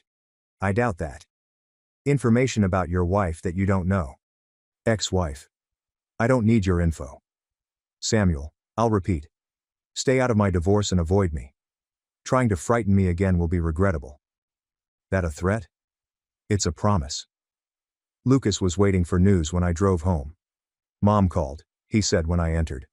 What did she want? She wants me to have dinner with her and Samuel tomorrow night. You want? Lucas frowned. Not really, but should I? Still my mom. You don't have to do anything you don't want to do. I know, but if I don't go, she'll just keep calling. Then go. Call me if you're uncomfortable and I'll come get you. Thanks, Dad. My secretary buzzed me at my construction firm office the next morning. Woman wants to see Jake, named Madison Clark. Elisa's co-worker Madison Clark from the office incident 3 weeks ago. What could she want? Send her in. Madison entered my office anxiously and business casual, fumbling with her purse strap. Mr. Mitchell, thanks for visiting. How can I assist, Madison? I apologize for the office situation. Everyone acted improperly. No apology needed. There was no second engagement while married. I should have said. Warning was due. I was warned of what? The chair across from my desk breathed Madison. Regarding Emily and Samuel. Each office mate knew their relationship. Everyone knew she was married and doing what? How long did everyone know? Months. They weren't discreet. No one told me. That wasn't our place. Or so we convinced ourselves. But now you're here. I'm here because I'm guilty and you should know the truth. Truth? Madison pulled a manila envelope from her purse. Samuel asked me to give this to you. The what? Not sure. He stated it was crucial. I took but didn't open mail. Why didn't he give me it? Because he's a coward and because he knows you hate him. Smart man. Madison faced me after leaving. Mr. Personally, Mitchell, I think Emily made a big mistake. You seem like a good man. Thank you. I considered the envelope before opening it after she left. Emily received love emails and graphic texts from 3 guys, including Samuel. Reading the credit card statements from 2 years ago, my palms shook as I saw hotel, restaurant and jewelry store spending. Emily cheated on me with many men for years, but I was too naive or gullible to detect. After Samuel called again, I answered on the first ring. You son of a witch. I take it you got my package. You learned this when? I discovered the others after we started dating. She said I was different from her affairs. You believed her? I wanted to believe her. But now you don't. Now I know she's been lying to both of us. Like a stomach punch. Why are you showing me? Because she's been playing us against each other and I'm tired of it. You mean what? She's told you she loves and wants me. She tells me she loves you and regrets abandoning you. She's told us what she thinks we want to hear. What do you want from me? I want to make a deal. What deal? My testimony will support you in divorce court. I will prove her infidelity, lies, and everything. You exchange copies of your proof against her. Do that why? Because I don't want to marry a woman who's been lying to me from day one. Your breakup with her? I did. This morning. This knowledge was processed in my chair. She must have taken that well. She threatened to sue me for breach of promise. Can she? Probably not, but she can make my life miserable for a while. So you want to ruin her life first? I want to make sure she doesn't destroy either of us. I checked my desk papers. Years of betrayal, lies and deception, saying, I'll consider, avoid overthinking. She's interviewing lawyers about suing us both. For what? Your suffering. My deception and sexual abuse. Sex abuse. She claims I forced her into the relationship by threatening her career. Did you? No way. She can accuse. I stared at my wife's betrayal in my office after Samuel hung up. Many affairs, years of lies, and now she was trying to sue us for being tricked. I called Mike Rodriguez. Mike, this is Jake. Meet tonight. What's wrong? I just found out that my wife's infidelity was a lot more extensive than we thought. To what extent? Multiple partners over multiple years. Mike whistled low. Changes things. How much? With that kind of evidence, she might not get anything. Good. Jake, you okay? I'm fine. I want this over. That night Lucas was stunned after dinner with Emily and Samuel. How went it? I requested. Weird. Very odd. What happened? First, Mom and Samuel hardly spoke. They maintained knife-thick tension with their passive-aggressive remarks. Was their fight explained? Not specifically, but Samuel joked about Mom not being honest with him and Mom said Samuel wasn't the man she thought he was. Anything else? Mom spent much of dinner trying to convince me you were unfair about the divorce settlement. She claimed you were trying to abandon her. You told her what? I told her that maybe she should have thought about that before she cheated on you. How did she react? She cried. Samuel came after me for making her cry. Samuel's ranting outraged me with disastrous repercussions. I'm sorry you had to go through that. It's okay. But Dad? Yeah. I don't want to have dinner with them again. You don't have to. Mom's going to be upset. Let me worry about your mother. The next morning I presented Mike Rodriguez Samuel's proof. Mike's eyes grew with each document. Jesus, Jake. She's busy. How does this affect divorce? She's getting nothing. No home, alimony or joint business. What about custody? With this kind of evidence of moral unfitness, you'll get full custody if you want it. I want it. Consider it done. Emily yelled at me 2 hours later. Fool, served me again at work. The papers corroborated your actions and claims against me. Thus it was acceptable. You're trying to destroy me. I'm trying to get divorced. The settlement you're offering is insulting. The settlement I'm offering is generous considering the circumstances. I'm not signing anything. The judge will decide at trial. With my evidence, I doubt you'll like the result. What proof? Emily, anything. Line temporarily quieted. I don't know what you think you have. Emails, texts, credit card bills, hotel receipts, and witness evidence. My proof shows several affairs over years. I have proof that you utilized marital cash for your affairs and a 17-year-old kid who will testify about your impact on him. You wouldn't use Lucas against me. No need. He offered. Another long pause. Samuel told you that, right? Does origin matter? That witch's son. I should have expected his betrayal. Maybe you should have been more careful about who you trusted. This isn't over, Jake. It is, and I meant it this time. Emily received her car, clothes, and things 3 days after signing the divorce papers. I kept everything else. Lucas and I celebrated our 15-year marriage with pizza and a movie at home, free from months of lies and stress. Your mood?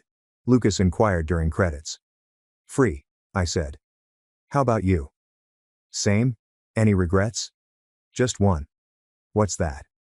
It would have been nice to know what Mom was doing sooner. I might have spared you misery. You couldn't have saved me anything. If I had said something, I would have known sooner and the effect would have been the same. Your mother is paying for her choices. Think she's sorry?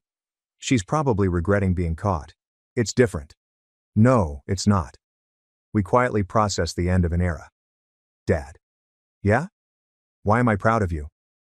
To not exonerate her. Advocate for yourself. For our safety. Lucas, I did my duty. Nothing special. That's what made it special. 6 months later, I learned that Emily had moved to another city and began working for a different company, and Samuel had left town to avoid their public breakup. Lucas and I were doing well without the stress and drama of a failed marriage. I started dating again and our house felt peaceful for the first time in years. I had dinner and movies with a nice woman I met at a construction conference. I needed Lucas to like her. Life wasn't ideal but real. After years of deception, honesty felt like a luxury I'd forgotten I could afford. Lucas looked up from homework and asked, "Dad, do you miss her?" After dinner. "Your mother?" "Yeah." I thought about it. I missed my imaginary wife. That's sad. Maybe, but it's also liberating. So how? I finally understand. Truth is always better than fiction, even when painful. Lucas nodded intently. I think I understand. Telling the truth, especially when it's hard, is my most important lesson. I will, Dad. I know you will. And I did know it. After all the anguish, betrayal and lies, I raised a son who valued honesty and would never put someone he loved through what his mother had done to me. It was all worthwhile. Caught my wife in bed with my father. She said, "I love you and your dad." I spat on them. Took my stuff and left. Hope they're ready for what's coming. The system went down, and it indicated that we would be down for the remainder of the day. So I left work early. I recall being quite joyful when I picked up takeaway from our favorite Thai restaurant with the intention of surprising my wife with lunch. After 3 years of marriage, I felt that we were doing well, despite the fact that things weren't always ideal. There was never any reason for me to believe differently. However, something didn't feel right as soon as I pulled into the driveway. Richard, my father, had his car parked a block away. He had recently had it detailed and maintained it immaculately clean. So I knew it was his. The engine was off, so at first I thought maybe he had dropped something off. He was nowhere to be seen. Everything was a bit too quiet when I entered the house. The TV was on, but it was hardly loud enough to hear. The living room did not contain my wife, Emily. 3 half-full coffee mugs were on the table. I didn't yell her name. I have no idea why. I believe my instincts were already aware. I heard muted sounds coming from the bedroom as I gently made my way up the stairs. Richard's voice and hers. I was standing in the hallway outside our room when I initially froze. Perhaps they were watching a movie or discussing something important, I told myself. But I was powerless to stop myself. They were there when I pushed the door open. It was intimate, but they weren't doing it. With their hands entwined, and their foreheads touching as if in a slow, gentle embrace, they were seated close to one another on the bed. Even as the door cracked open, they did not respond. They seemed to anticipate my early return home. Emily was the first to look up. There was a strange calmness on her face instead of dread or shame. Richard then gave me a look as though I had interrupted something unpleasant but not surprising. They did not scurry. They gave no explanation. I remained silent as Richard slowly got to his feet and stated, "We need to sit down." I was unable to. Like a sleepwalker, I followed them into the dining room. I still held my food and my purse. Emily began. She claimed that although what I saw wasn't what it appeared to be, she still owed me candor. She acknowledged that Richard and she had been acquainted for a long time prior to my meeting. They had been pals. Close companions. Too near. She claimed that they had a complex past together and had never truly found closure. I inquired as to whether they were having an affair. I uttered it, and my voice broke. Richard told me it was more than that. Looking me square in the eye. He said that their emotional bond persisted. They eventually came to the realization that they were still in love. I had the impression that I was seeing a lousy film. I kept expecting someone to shout that it was a joke or some kind of perverse personality test. Emily clarified, however, that they didn't wish to harm me. The worst thing was that, as though that made a difference, they spoke with such sincerity. Richard asserted that since we were all adults, we could all come up with a responsible solution, and that this didn't have to become a catastrophe. When I questioned what kind of solution he was referring to, he suggested that we think about continuing our formal marriage but leading different lifestyles. In this manner, there won't be a messy divorce or family strife. We might maintain harmony. He even presented it as a universal victory. I could go on dates once more. When she eventually moved out, we could work out a gradual, discreet, and embarrassment-free way to part ways. However, it was a calm transfer with little drama or scandal. I inquired as to whether they were insane. Emily had the audacity to grab my hand and tell me that she still loved me, but not in the same manner. She claimed that I meant too much to her and that she didn't want to lose me entirely. She went so far as to say that she believed we could rethink our relationship's definition because it didn't have to be binary. Without even reaching for my keys, I got up and left. After walking for what seemed like hours, I came to a park close to my workplace and sat on a seat, attempting to process what had just transpired. What was the duration of this? Had it ever ceased? Had I ever served as more than a stand-in? A prelude to the main event? I didn't go home that evening. I lust to God home. I told my friend Jake everything while I crashed at his house. At first, he believed me to be lying. Then he just asked me what I was going to do while staring at me in disbelief. I told him I had no idea. None of it made sense to me. That night and the next night I didn't sleep. Everything began to make sense in the silence.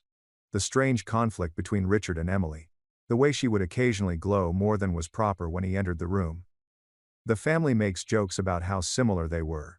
How, even if I was prepared to remedy something, Richard was always there to assist her. How Emily didn't mind if he remained late. I might have been an idiot, or perhaps I had simply put my trust in the wrong people. I made the decision to start moving things along by the fourth night. Whatever they believed they had, whatever tranquility they wished to maintain, they were going to discover what the true repercussions were. So I hired a lawyer. First update: I ignored their calls and texts for 10 days. I spent the entire time with Jake. I liked that he didn't ask questions until I felt like speaking. On most days, I would sit on his back porch and gaze out at the overgrown yard, wondering how my life had become such a terrible joke. Like a zombie, I went to work. Finally, on the 12th day, I replied. I told them I didn't want to talk, and that I would come over to pick up some of my belongings. All I wanted was room. They seemed to go into panic mode after that since my phone started exploding up all of a sudden. Emily, my wife, wrote a lengthy response expressing her hurt at not being given the opportunity to explain. She acknowledged that I was upset, but she maintained that what they were providing was the most humane choice for all. Sympathetic. I couldn't stop thinking about the word for hours. The person who used that word to describe betraying their husband with their own father baffled me. I took Jake with me when I eventually returned, just in case. I didn't trust myself in that house by myself, let alone with them. Even when I wasn't doing anything wrong, Richard had a way of making me feel insignificant. Emily, on the other hand, had a knack for making treachery seem like a miscommunication. It seemed like entering a stage set as soon as I came through the door. Emily had thoroughly cleaned the space. Even made cookies as if it were an apology for a sitcom. Richard appeared to be hosting Sunday dinner, rather than the aftermath of a total collapse, as he sat in the recliner with an obnoxious relaxed demeanor. Emily asked to speak with me. Naturally, they couldn't help themselves, even though I informed her I wasn't here for a conversation but rather to pick up some paperwork and necessities. Richard got up and started talking about how he hadn't anticipated things turning out this way. He claimed that it was difficult and unpleasant for him as well, and that he didn't anticipate falling in love with her once more. He expressed his desire for me to remain in his life, and expressed his hope that I would give their request some thought. Instead of stabbing me in the back, their proposition amounted to a business partnership merger. Emily added, "This arrangement didn't have to change our legal status immediately. If we just stayed civil and respected each other's boundaries, we could avoid costly lawyers and public messes. We should be proud because we would be living our truth," she remarked. At that, Jake genuinely burst out laughing. He made no effort to conceal it. I said very little. I simply strolled by them, picked up the necessary office document, and filled a small duffel bag with some clothing and personal hygiene items. Emily tried to explain, as she followed me around the room. Yes, it was bad, she admitted, but emotions weren't always practical. She claimed that she still cared, and that they didn't want to lose me. I informed her that I wouldn't have been the last to know if she truly cared about me. I told her that she had the option to leave, file for divorce, and put an end to it amicably. Nevertheless, she made the daily decision to lie. As if it were a simple miscommunication, she picked my father, Richard, and still expected me to join them for a meal. When I stated that, she started crying. Just peaceful tears. Not the kind of loud crying. And I had no sympathy at all. I turned to them both before I left, and told them that I didn't want to be a part of whatever fantasy they had created together. They didn't deserve me, but they did deserve each other, I remarked. After that, I left. Jake and I headed to a pub later that evening. I needed something denser than his living room, and more potent than coffee. I finally announced aloud that I was going to file for divorce while we sat there. Jake stated that was the correct thing to do and nodded. Would I inform the rest of the family? He asked. I was more affected by that question than I had anticipated. The others, my mother, my siblings, and my cousins, had not even crossed my mind. So yet, none of them were aware. I wasn't even sure which side they would support when they found out. I informed him that I wasn't yet prepared for it. I had to figure out how to make it through the following several days without crumbling. I had 2 more texts waiting for me when we returned to his house. One from my father, Richard, and one from my wife, Emily. Both are lengthy and well written, discussing forgiveness, maturity, and second chances. They continued to think that there was a version of this that was effective for everyone. That's when it dawned on me. They didn't merely want me to comply. They also anticipated me. They assumed that I would remain silent, suck it up, and nod my head like a nice little doormat because I would be so terrified of upsetting my family or making trouble. Until 2 in the morning, I kept my eyes on those messages. I then wrote exactly 1 sentence in a blank reply. You made a decision. I'm building mine now. The second update. I didn't check any of their messages again after that evening. However, I didn't block them. In case I needed it later, I wanted a complete record. It was sensible, according to my lawyer, and I was beginning to think more intelligently. I continued to wait for the shock to subside during the calm times. There was a part of me that hoped this would start to feel like someone else's nightmare, and that I would wake up feeling numb or distant. Rather, it simply remained crisp. Every day was like trying to pretend nothing had changed while holding my breath underwater. Pretending in front of others was the worst part. I still hadn't told my mother. More than 10 years had passed since her and Richard's divorce. At last, she was content with her own existence. Bringing her back into his turmoil was the last thing I wanted to do. However, the more I remained silent, the more it tore at me. 2 weeks later, during a family meal, everything came to a head. It was a casual Sunday gathering that my aunt threw in the style of a potluck. While the children ran around screaming, half the family caught up. I was on the verge of skipping it. But then I wondered why. I hadn't done anything improper. I didn't have the energy to cook. So I brought a store-bought pie. And I sensed the change as soon as I entered. A few of my cousins gave me a prolonged glance. Without looking at me, my aunt offered me a glass of wine. Then I noticed Richard. He had already arrived and was seated beside him. Emily was also present, acting as though she belonged there. She was laughing with someone. I almost walked out and turned around. But something inside of me exploded. I wasn't going to just disappear into the background and let them control the story if this was their strategy. This public unveiling as if nothing had occurred. I approached the table directly, pulled up a chair across from them, and expressed my amazement at seeing them both. Richard grinned as if we were having coffee together. He claimed he decided it was time to tell the family the truth. Everyone would be able to move forward with such openness. Emily was unsure if she should say something, so she just sat there appearing stiff, as if she had practiced for this moment. I therefore completed it for them. I got up, glanced around, and informed everyone at the table that I had discovered their cheating. I claimed that Richard and Emily had been seeing each other for an unknown amount of time behind my back. I said that they had made me an offer, one in which I would remain legally married, and simply let them to continue while I pretended to be stupid, in order to maintain harmony within the family. Quiet. Nobody uttered a word. My aunt had a terrified expression. My cousin's mouth fell open. That evening, my mother wasn't present. Fortunately, I don't think I could have handled her response. Richard attempted to intervene by accusing me of manipulating the situation. He claimed that although he and Emily had emotionally reconnected and hadn't intended to harm me, adults ought to be able to manage mature relationships. What kind of mature relationship involves sneaking around and sleeping with your son's wife? I interrupted him. The room began to move once more at that point. Some stood up. Emily was asked if that was real by one of my uncles. She merely nodded and muttered something about how complicated things became. Difficult. She blew up 2 relationships and completely upended a family with that word. Then I went out.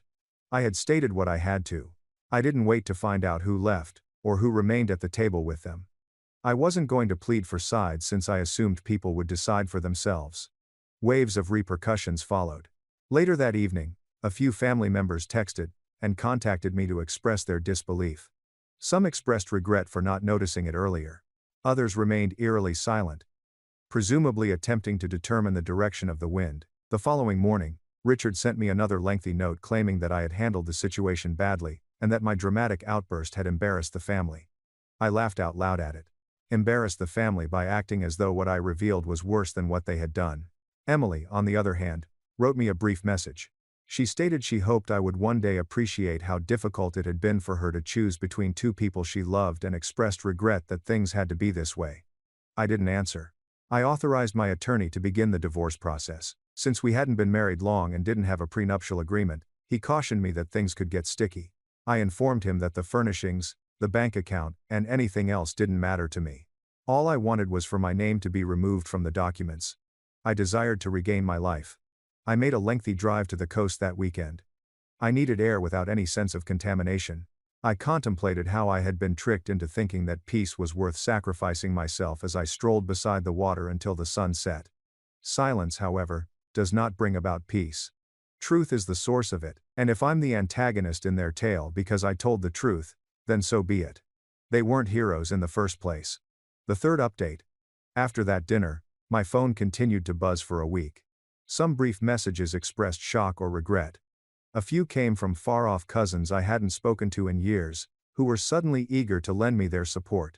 The majority of the family, however, said nothing. Those who did not remain silent also expressed their opinions. One of Richard's more outspoken brothers, my uncle, bombarded me with texts telling me to keep things private. He claimed that everyone had secrets, and that it was immature to discuss private matters at a family get-together. He said that I had pushed his hand, but he didn't want to pick sides. I didn't even try to respond. Allow him to remain neutral. I wasn't searching for people to follow me. Simply put, I was not going to accept the notion that maturity equates with silence. But hearing from my mother was what truly broke my heart. After one of my cousins informed her, she gave me a call. She said she wasn't shocked, but she did wish I had told her directly rather than through them. She claimed to have spent years persuading herself that she was the insane one, and to have lived with that version of Richard for decades.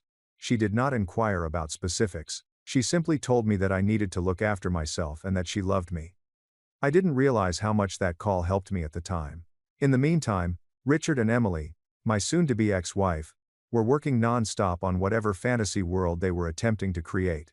They shared a picture of themselves at a family-friendly outdoor gathering. The caption discussed forgiveness and fresh starts. It was disgusting, akin to witnessing people embellish a home situated on a cemetery. I was aware that they were attempting to manipulate the story so that it appeared as though they were the ones who were resilient and overcoming hardship as a group. I didn't participate, but I also wasn't going to allow them to change the course of events. She attempted to call after receiving the divorce papers. I didn't answer. She then sent a message expressing her hope that we could discuss the situation, and perhaps put it on hold until the feelings subsided. I sent it to my attorney and instructed him to move forward. She had posed as someone else while I was living there for months. Someone who called me her husband while presumably secretly texting my father, laughed at my jokes, and gave me a goodnight kiss. Betrayal like that never goes away. It simply burns through the parts of you that are still tender. She persisted in trying. There were more messages, a few lengthy ones outlining how she was confused for a while but ultimately followed her heart, and that she never intended to hurt me. She expressed her hope that one day, I would be able to forgive her, even though she knew this was difficult for me. I realized then how profoundly she didn't understand. She believed this to be a triangle of love. A sad emotional blunder that could be attributed to fate, chemistry, or timing. The complete wreckage that was left behind was invisible to her. The power dynamics, manipulation, and their attempt to coerce me into accepting their fantasy, so they wouldn't have to bear the guilt, are all examples of the broken trust. It was not a tale of love. The betrayal was laced with conceit. Richard also made another attempt at that time. I still want to find a way forward, he said in his voicemail. He declared that he would not allow this to permanently split us apart because we were still blood, regardless of what had happened. I didn't listen to the message all the way through. To be clear, this had nothing to do with retaliation. I didn't want to ruin their lives or expose them for amusement.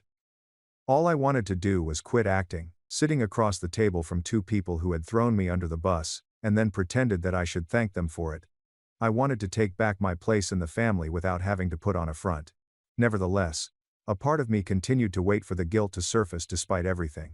I was worried that I might feel guilty about how public everything became, and how my choice to speak up caused all of these repercussions. But guilt never came, not in the way I expected. What had come were moments of peace. I'd wake up and realize I didn't have to second guess the way my wife, Emily, looked at her phone. I didn't have to wonder why Richard acted so over-invested in my marriage. I didn't have to carry the weight of trying to please everyone while breaking my own back. One afternoon, I sat outside a coffee shop with a friend, Jake, I hadn't seen in a while. He asked how I was doing genuinely, not the small talk kind of check-in. I told him the truth, that some days were ugly and quiet and lonely, but that every day also felt a little more mine. He said that sounded like healing. I think he was right.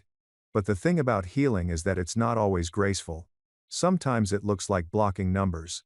Sometimes it sounds like screaming into a pillow. Sometimes it means deleting every photo and starting over. And sometimes, more often than we admit, healing means letting people think you're bitter just so you can finally be free. Update 4. I thought the worst of it was behind me. Right now, I'm staying opposite Jake. His neighbor wanted to rent the house, so it worked out for me. I came home from work, and there was a letter taped to my front door.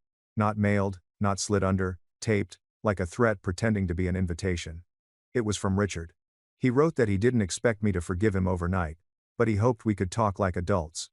He said he and Emily were considering a future together, and wanted to do it with my blessing. He wrote that they would never truly be happy if they knew I was out there still hurting, that they needed peace in the family.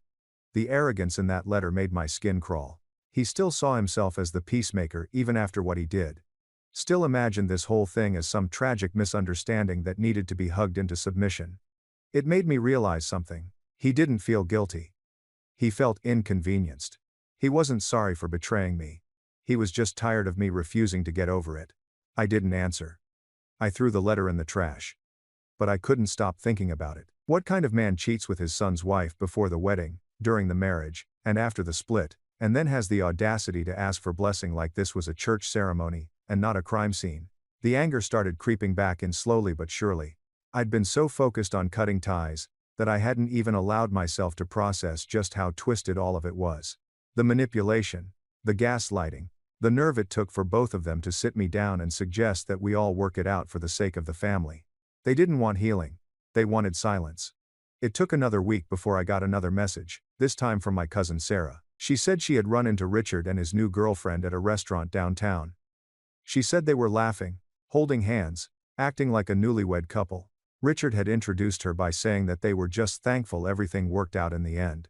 Worked out. I read those words 5 times before I could even move. That was when something inside me cracked. I couldn't let them go around acting like this was a happy accident. I wasn't going to write a memoir, or start a Facebook post-war. But I couldn't just let the narrative be whatever they wanted. So, I started putting together everything I had. Messages, dates, photos, that awful letter he wrote. I had taken it out of the trash later. I was making a paper trail, something that if ever questioned could back up the truth.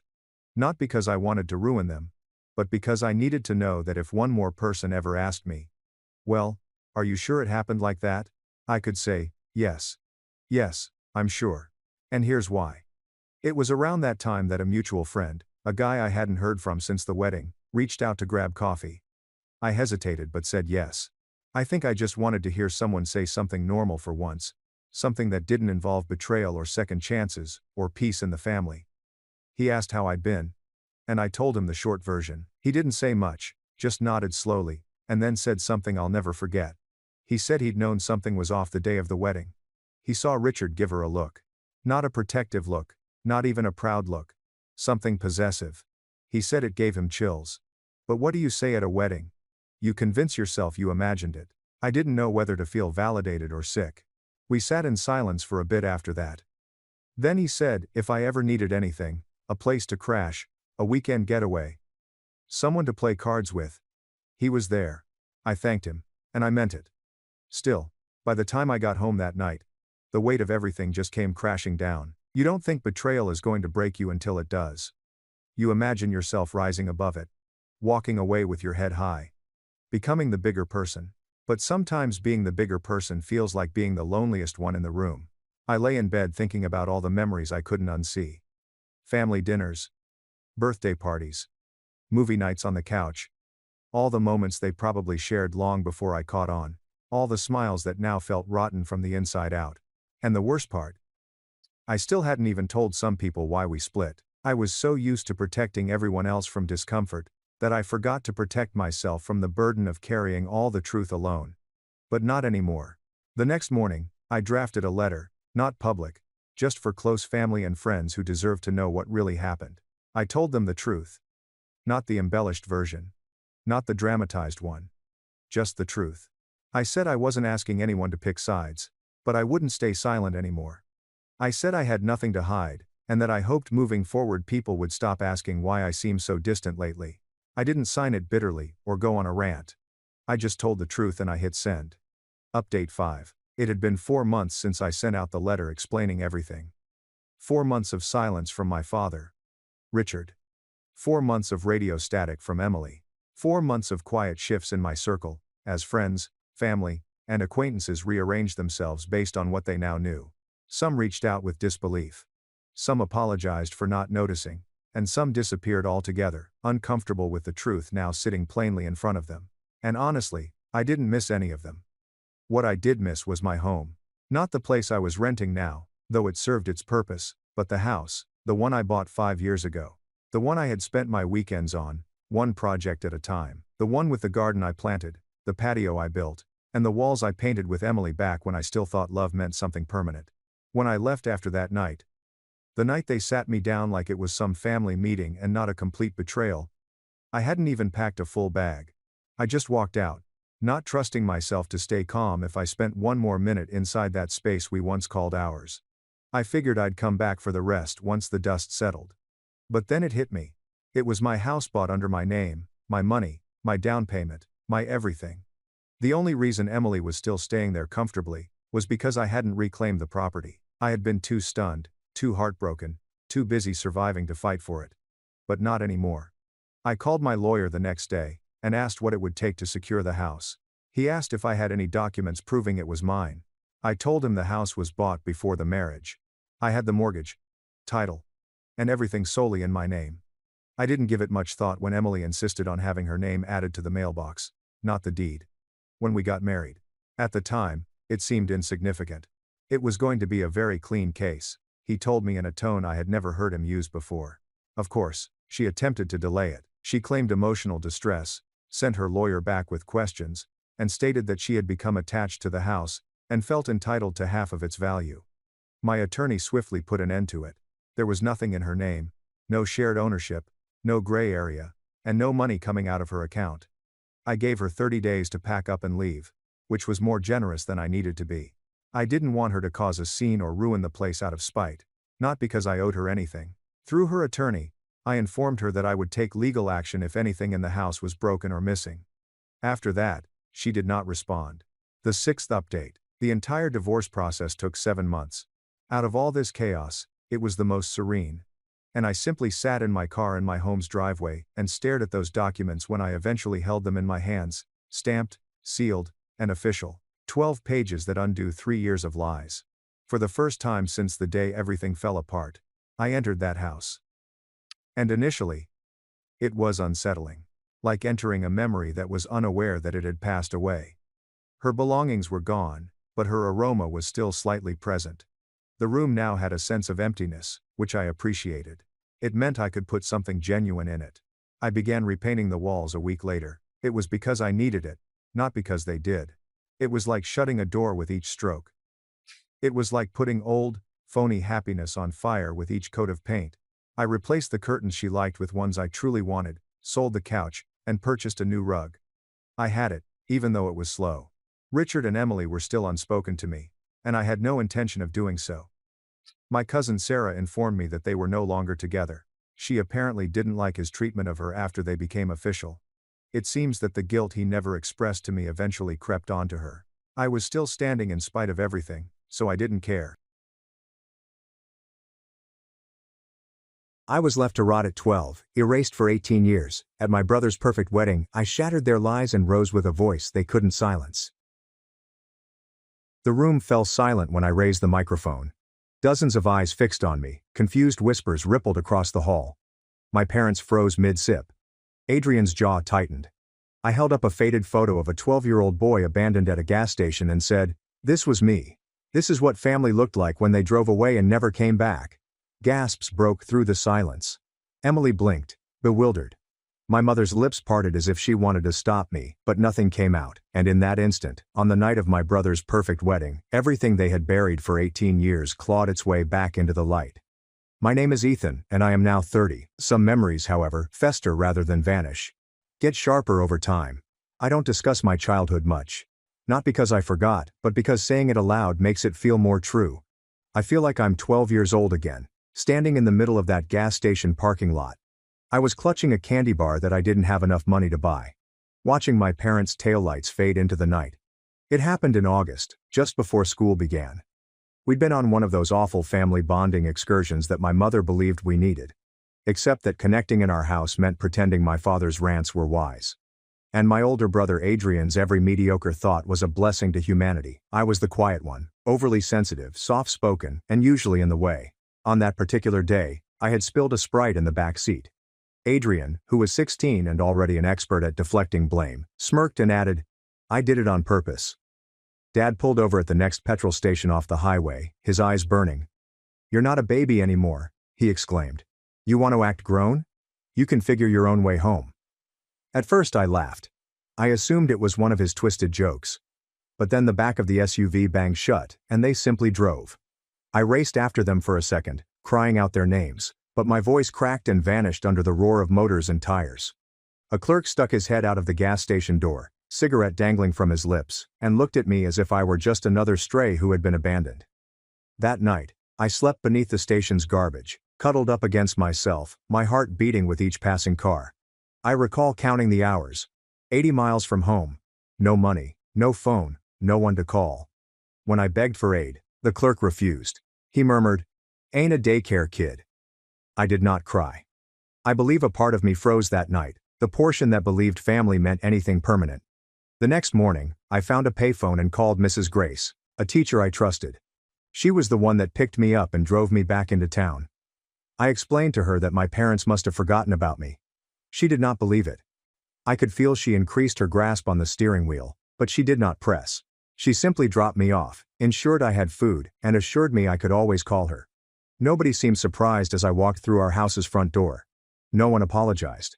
Mom looked up from her laptop and remarked, "Took you long enough." Adrian was on the couch, playing video games, and muttered, "Should have walked faster." Dad never acknowledged it happened. The next morning at breakfast, he simply nodded at me as if everything were usual. That was the day I quit trying to fit in. I graduated high school like a ghost in the hall. Ate lunch alone and studied in silence. I left as soon as I reached 18. Worked 3 jobs, completed community college, and then moved to a university across the nation without informing anyone. I changed my phone number, never left a forwarding address, and for the first time began breathing on my own. I've spent the last decade developing a life they don't know about. I became a software engineer. I moved to a city where no one ever repeated the words, "man up," as if they were a remedy for trauma. My friends describe me as grounded and loyal. I even got a rescue dog named Shadow, a frightened little mutt who flinches at loud noises. We understand one another. I never expected to hear from them again, yet last week a letter arrived at my flat. There was no return address, but the calligraphy on the front was obviously Mom's, loopy and dramatic. I gingerly opened it, partly anticipating a legal threat or another passive hostile note about leaving the family. But it was a thick envelope. Inside, Adrian's wedding invitation was embossed in gold letters, all ostentatious and formal, the kind of thing that screamed borrowed grandeur and artificial smiles. Tucked within was a folded piece of notebook paper, penned by them. "Ethan, we understand that our relationship has been strained, but Adrian is getting married and your presence would be greatly appreciated by the family. He requested that we contact out to you directly. We hope you will come. We would love to reconnect.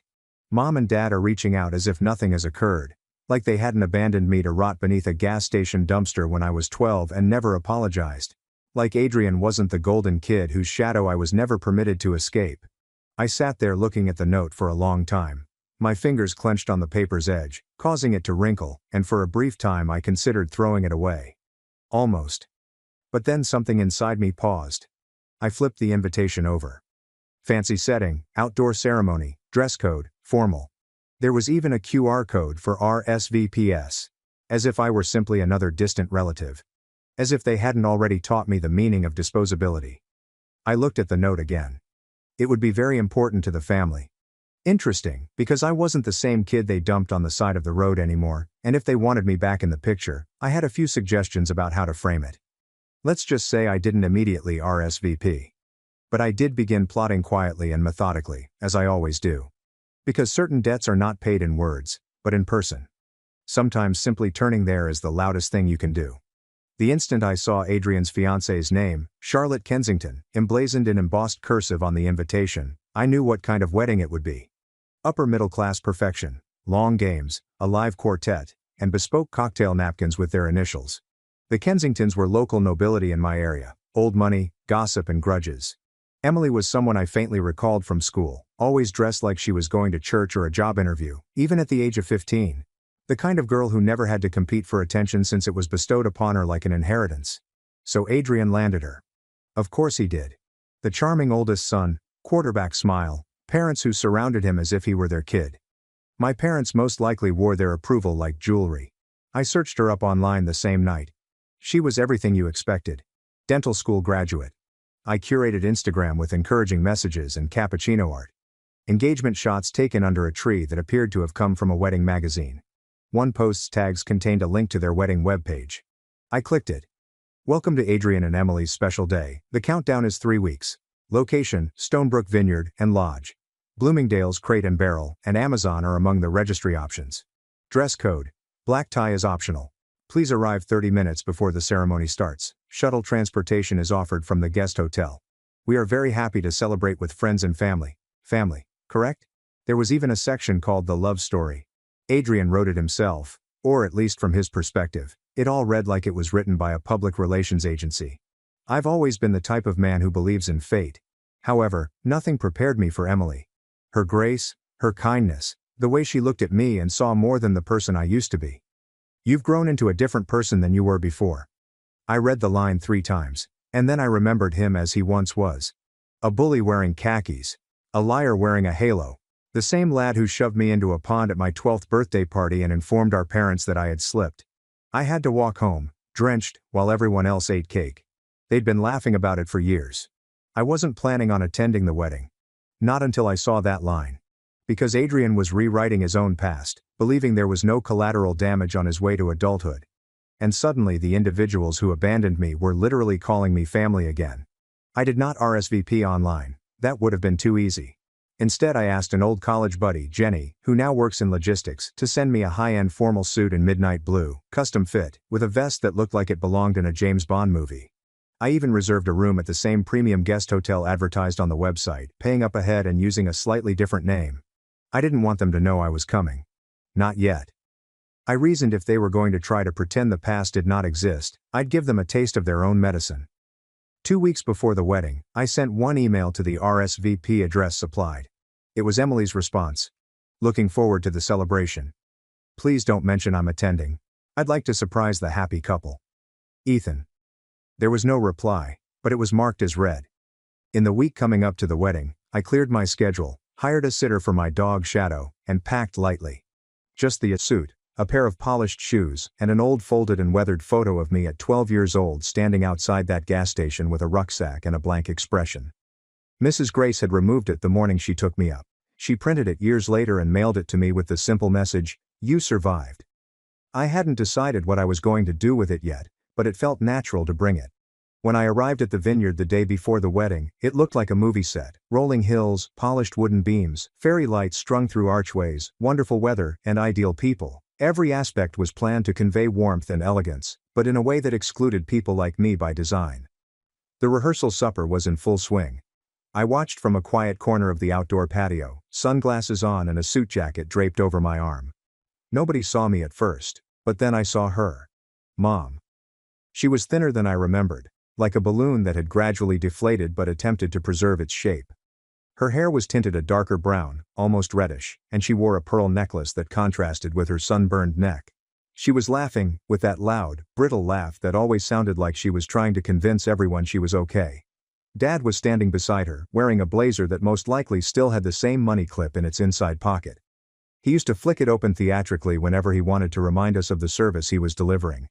His face seemed puffier than I remembered, as if life had finally pushed back.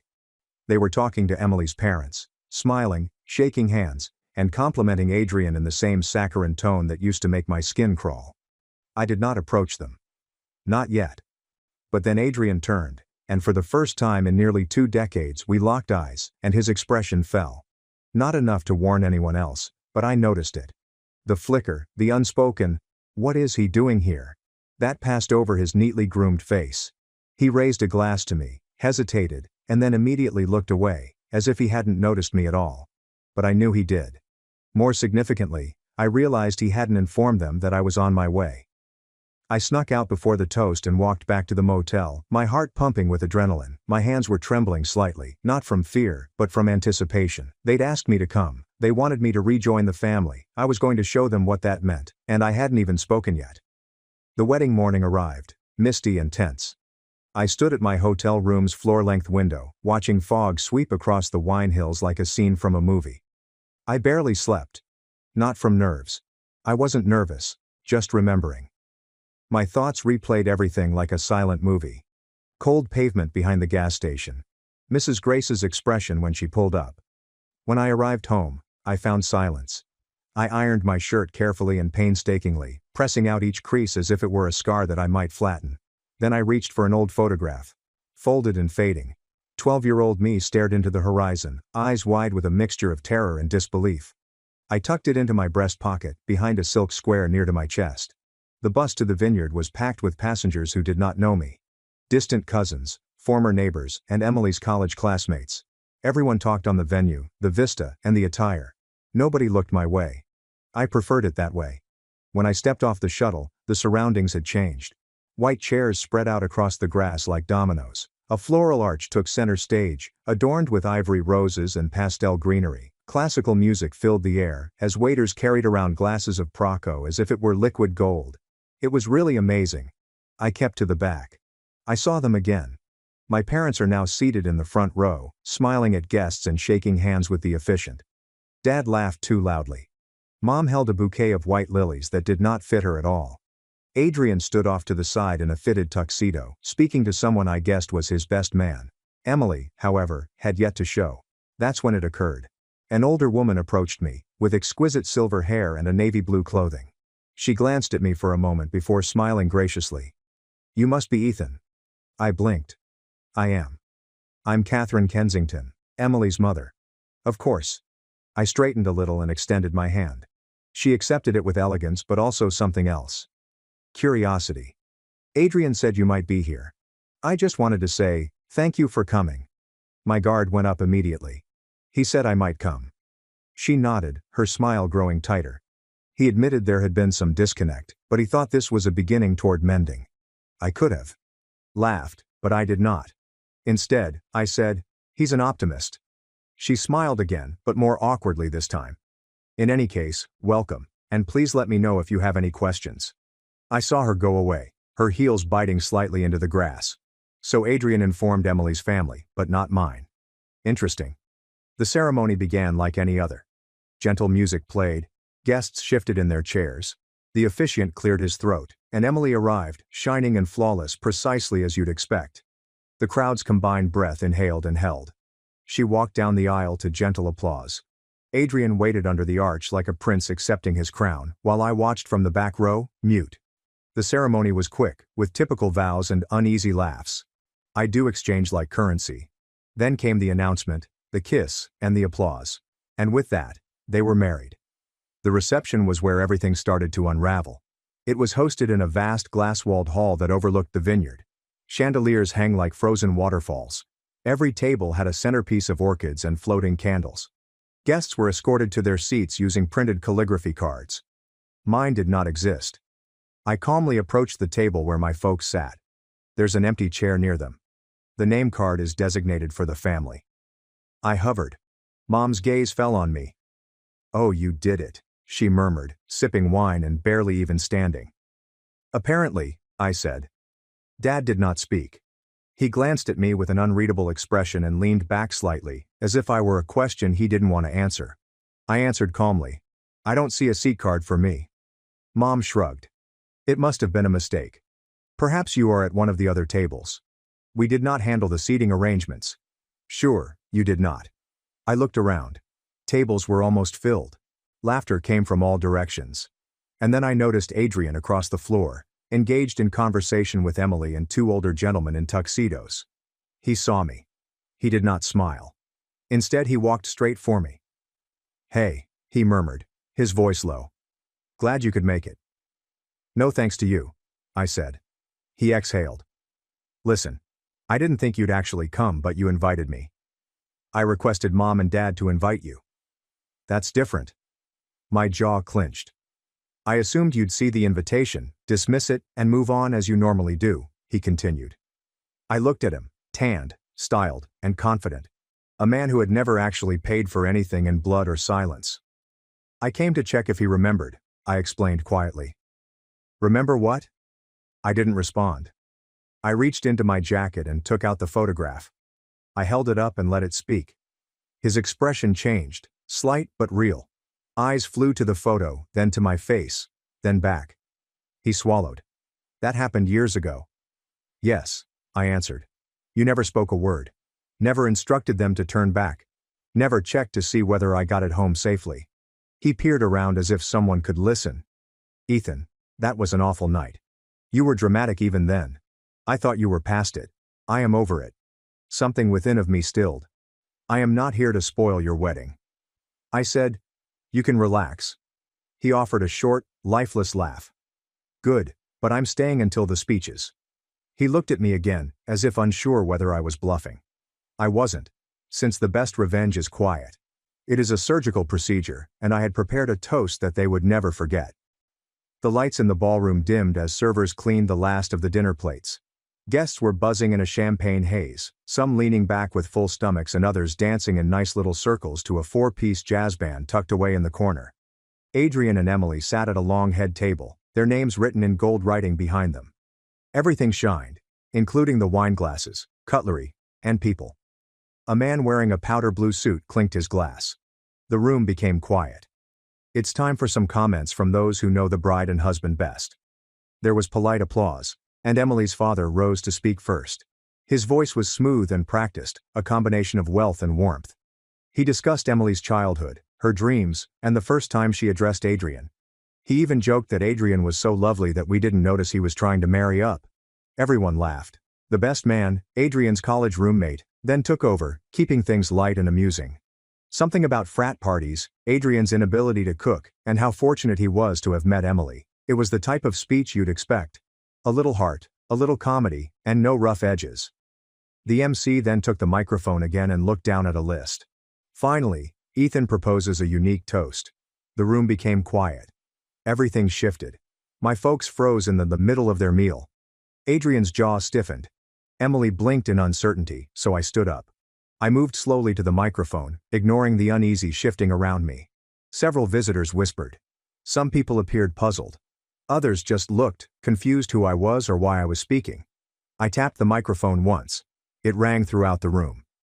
"Good evening," I said with a firm voice. "I'm Ethan, Adrian's younger brother." Several heads turned sharply now. The words landed like a ripple on quiet water. I could practically hear murmurs start to circulate. "He has a brother?" I wasn't sure if I was going to come tonight, I continued. In fact, I'd been debating whether I should for the past few weeks. You see, I haven't spoken with my family in 18 years. Silence. Not the good type. The kind that draws the air out of the room. I received a wedding invitation out of nowhere. There was no phone call or email, just a card and a note saying, "It would mean a lot to the family if you arrived." I let the words rest before pulling the photo from my pocket. This is me at 12 years old. I held it up with 2 fingers, and guests craned their necks to see. This was taken the morning after my parents left me at a gas station 80 meters from home. I had spilled a beverage in the car, and instead of punishing me, they left, telling me to man up and sort it out. The throng shuffled, with uneasy stares and the gentle sound of a wine glass being laid down. They did not return and did not call. I slept beneath a dumpster, and the only reason I got home was because a teacher picked me up the next day.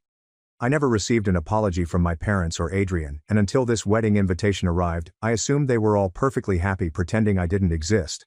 I looked at my parents. Dad's face was pale and Mom's mouth hung slightly open, as if she was trying to produce a response but couldn't find one quickly enough. "Now, I'm not here to ruin anyone's evening," I remarked. "Emily, you seem nice. Your family has been warm and friendly. Adrian, you've always been able to put on a good face." That remark hit hard, and his expression cracked for a brief moment. "But I believe that weddings are about honesty and truth, and it wouldn't be honest if I stood here tonight pretending that we were ever close or that I grew up in a household where family meant protection rather than survival." The room was suddenly very silent, with people hardly breathing. I was invited to this wedding to be a part of a picture-perfect day, a brother-shaped placeholder, and I looked back at Adrian. "So consider this my gift to you." I placed the photograph on the head table in front of him as a reminder of what family looks like when you turn your back on it. Then I carefully turned away from the microphone, leaving startled quiet and a few audible gasps. And as I walked past my parents' table, I heard my mother hiss my name in a barely audible whisper, and my father began to stand, but I didn't stop or glance back. I departed via the side of the hall and walked out into the chilly night, leaving the music behind me. I wasn't angry. I wasn't shaking. I was free. But freedom is a curious thing. It doesn't always bring calm straight away. Sometimes it just leaves a silence, leaving you wondering what comes next. I had made my move, but the consequences were still coming. The trip back to the hotel was quiet. There was no jazz band, no clinking glasses, no theatrical laughing booming off marble walls, just the buzz of tires on gravel and the low whir of my thoughts catching up with me. I didn't immediately return to my room. Instead, I went for a walk along one of the vineyard trails behind the hotel, snaking between rows of dark grapevines beneath a starry sky. With each step I moved away from that wedding hall, the tension in my chest loosened. I could still hear my mother's piercing scream, see Adrian's beautifully prepared face crumble in real time, and sense the puzzled eyes of people attempting to connect that had been purposefully removed from the family photo. For most of my life, I thought I was a ghost in my own family. Nevertheless, tonight, I reminded them that I was flesh and blood and memories. And memory is a hazardous thing, especially when those around you depend on forgetting. I returned to the hotel to find a voicemail from an unknown number. "Ethan, this is Emily." Her voice was low, calm, but harsh. I'm not sure what I expected, but it wasn't it. "I wish someone had told me. I just wanted you to know that I'm not furious at you for saying what you did. You deserved it, and I apologize." She hung up without leaving me a number to call back. That was the first apology I'd had in 18 years, and it wasn't from my family. I departed early the next morning. No breakfast, no lengthy goodbyes, just a quick email to the front desk requesting that they cancel the remainder of my reservation and send me the final payment. I didn't want to wait around to see what occurred since I knew my parents and Adrian would either deny it happened or try to spin it as a misunderstanding, or both. But I knew the photograph was still on the head table when I departed. I kept the suit, threw away the tie, and went home. But once I was truly home, in my modest apartment, where Shadow welcomed me with enthusiastic barks and a wagging tail, something unexpected occurred. People began reaching out. First, my cousin Sophie messaged me on LinkedIn, saying she'd heard about the speech from someone at the wedding and wanted to apologize for never inquiring where I went after I went missing. She said she always felt it was strange that no one ever mentioned me again, but she assumed it was her responsibility not to question. We talked for a while, and she asked if she could come visit. I didn't say yes, but I also didn't say no. Mrs. Grace sent a message, stating that she remembered and still had the photo she had taken. "I always wondered what happened to you," she wrote. "Ethan, I am so proud of you. I hadn't sobbed in years, but I did that night. It was a silent, agonizing relief, like when you've been holding your breath for too long and finally exhale. I started sleeping better and waking up earlier. I discovered a new rhythm. My job felt simpler, my code cleaner. I took Shadow for longer walks, and I started writing again. Short tales, essays, anything to channel the chaos in my head into something coherent." A week later, I received an email from a woman who worked at a nonprofit for troubled adults. The children had been cut off, dropped, or abandoned.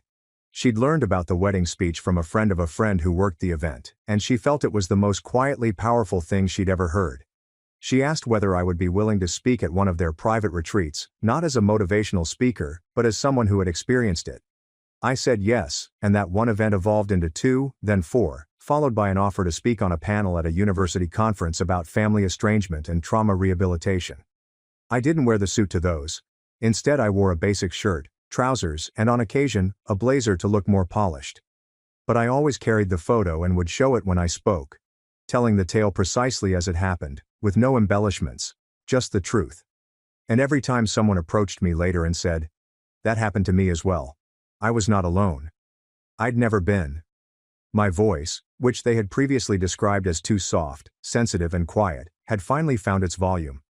It wasn't vengeance, at least not yet, but rather power. And with each person I assisted, each tale I heard, and each hand I shook, I felt it grow. Not the fury, but the clarity, the confidence. Because although Adrian returned to his new wife and polished reputation, he was unaware of the ripple I had caused or the knowledge that I was far from finished. Because someone from their side would soon arrive asking for answers. Emily sent an email again, but this time it wasn't short, polite, or well-crafted. It was raw.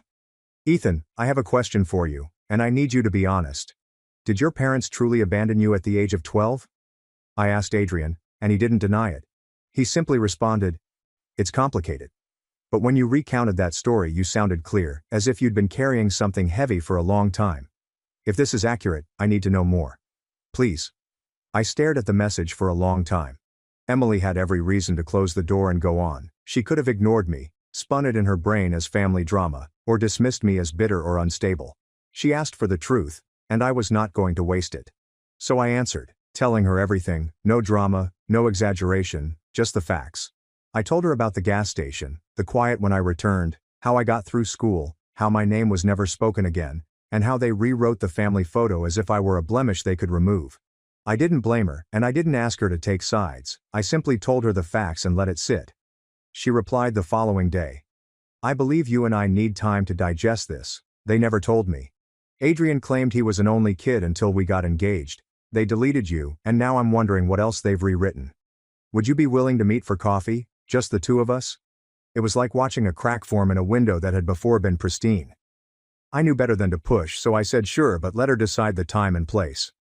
We met a week later in a quiet cafe 2 towns away from her and Adrian's home. She wore no makeup, pearls or bridal polish, just a hoodie and jeans, hair pulled back, eyes swollen as if she hadn't slept. When she sat down, she didn't even say hello, instead asking, "What else did they do?" So I told her. Not everything, not the minor humiliations, the 1,000 small cuts that never bled enough for anyone else to notice, but the major ones. For example, when my mother forgot my birthday twice in a row and then accused me for not telling her. Or when my father refused to co-sign a minor student loan stating, "You'll just waste it," while handing Adrian $5,000 for a trip to Cancun. Emily's hands remained wrapped around her mug the entire time. She asked questions, took mental notes, and listened without trying to defend them. Adrian added that you said you vanished when you were a teen, that you had a flair for the theatrical, and that they referred to you as a ghost throughout the wedding. I blinked because they used the term ghost. She nodded. I couldn't help but chuckle, not because it was amusing, but because it was so incredibly perfect. "They didn't lose a son," I said. "They buried one." Emily went quiet, then leaned in with a low voice. "You know what worries me the most?" I waited. She whimpered. "What if they do that to our children someday?" The transition had occurred, and Adrian was unaware of it. Emily stood before she could say anything else, saying she needed time, she was appreciative, and she wasn't ready to talk to him yet. But she'd be in touch. That was 3 days before I received a letter in the mail, with no return address as before, but this time the handwriting was my father's, not my mother's. Inside a note appeared in tight, uneven letters. "Ethan, I'm not sure what you're doing, but this isn't helping anyone, and it's bringing shame on the family. Let it go. If you keep stirring things up, there will be consequences. We gave you a second chance to be included. Do not make us regret it. Dad." There it was. No apologies or regrets. Just a menace disguised as dignity. I sat with the message for a time before placing it next to a photo of myself at the age of 12, 2 artifacts from the same legacy, and I grinned because I finally had the documentation I needed, words penned by his own hand that revealed who he was and still is. I scanned the letter, put it in a secure place, then backed it up on 2 cloud drives before picking up my phone. I called a journalist I met at one of the trauma panels, and she promised me, "If you ever decide to share your story, I'll help you do it right." She answered the first ring. "I'm ready," I replied, "but I don't want to just chat. I want to show them."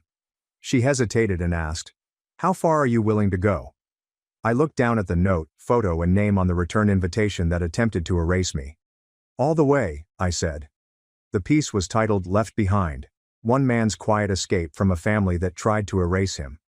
It went live on Tuesday morning, and before noon, it had been shared thousands of times. Nora Russo, the journalist I worked with, had done her investigation, interviewed Mrs. Grace, corroborated the gas station incident, and even tracked down my old landlady, who vouched that I had put myself through school without family support. The story included a photo of me at 12 standing near a dumpster with a torn backpack and cracked sneakers, quotes from my wedding speech, a letter from my father that had been slightly blurred to protect my privacy, and Emily's permission to mention that she had contacted me afterward. Claire was cautious and exact. This was not a tabloid piece, nor was it a scandal bait hit job. It was simply the truth, stated cleanly and unvarnished. And that's why it exploded. It wasn't loud. It was genuine. Some people said it reminded them of their own alienation, of being fired, replaced, or silenced. Others applauded my restraint at the wedding, and a few guessed the vineyard, though I never verified it. What mattered more were the private messages I received, which were from people who had been rejected, forgotten, and labeled as problem children by families who refused to accept responsibility. But the finest one came from Emily's older brother, Kensington, whose name was Mark, and he did not mince words. "I'm sorry they did that to you. My parents are upset, not at you, but at Adrian. They feel lied to and used, and they're meeting with Emily today." I didn't respond since I didn't need to. Emily sent another email just 2 days later. "Ethan, I read the story, saw the comments, and showed Adrian. He raged, saying you ambushed him and made it all sound worse than it was, but you didn't.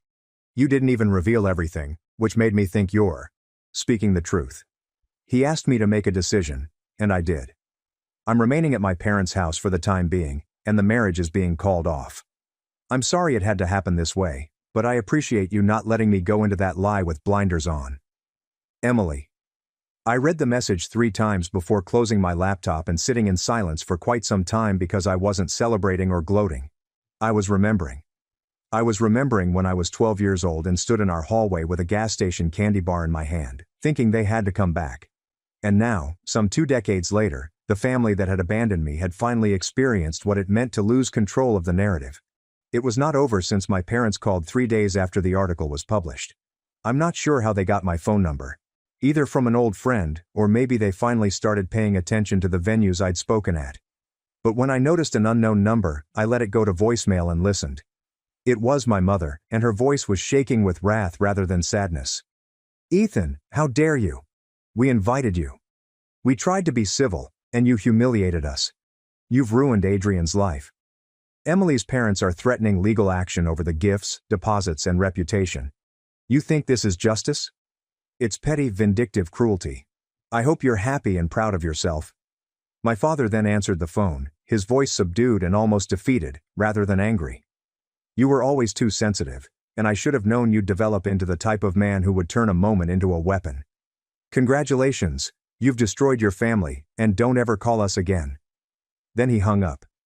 I stared at the wall for a while, wondering if the words would pain or reverberate like they used to, but they didn't because I didn't destroy my family. They destroyed the version of me that still needed them, and that was the difference.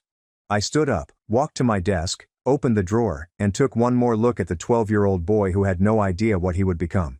I smiled at him and put the photo away, not to bury the past, but because I had completed writing the finale. The fallout did not hit all at once, it arrived in pieces.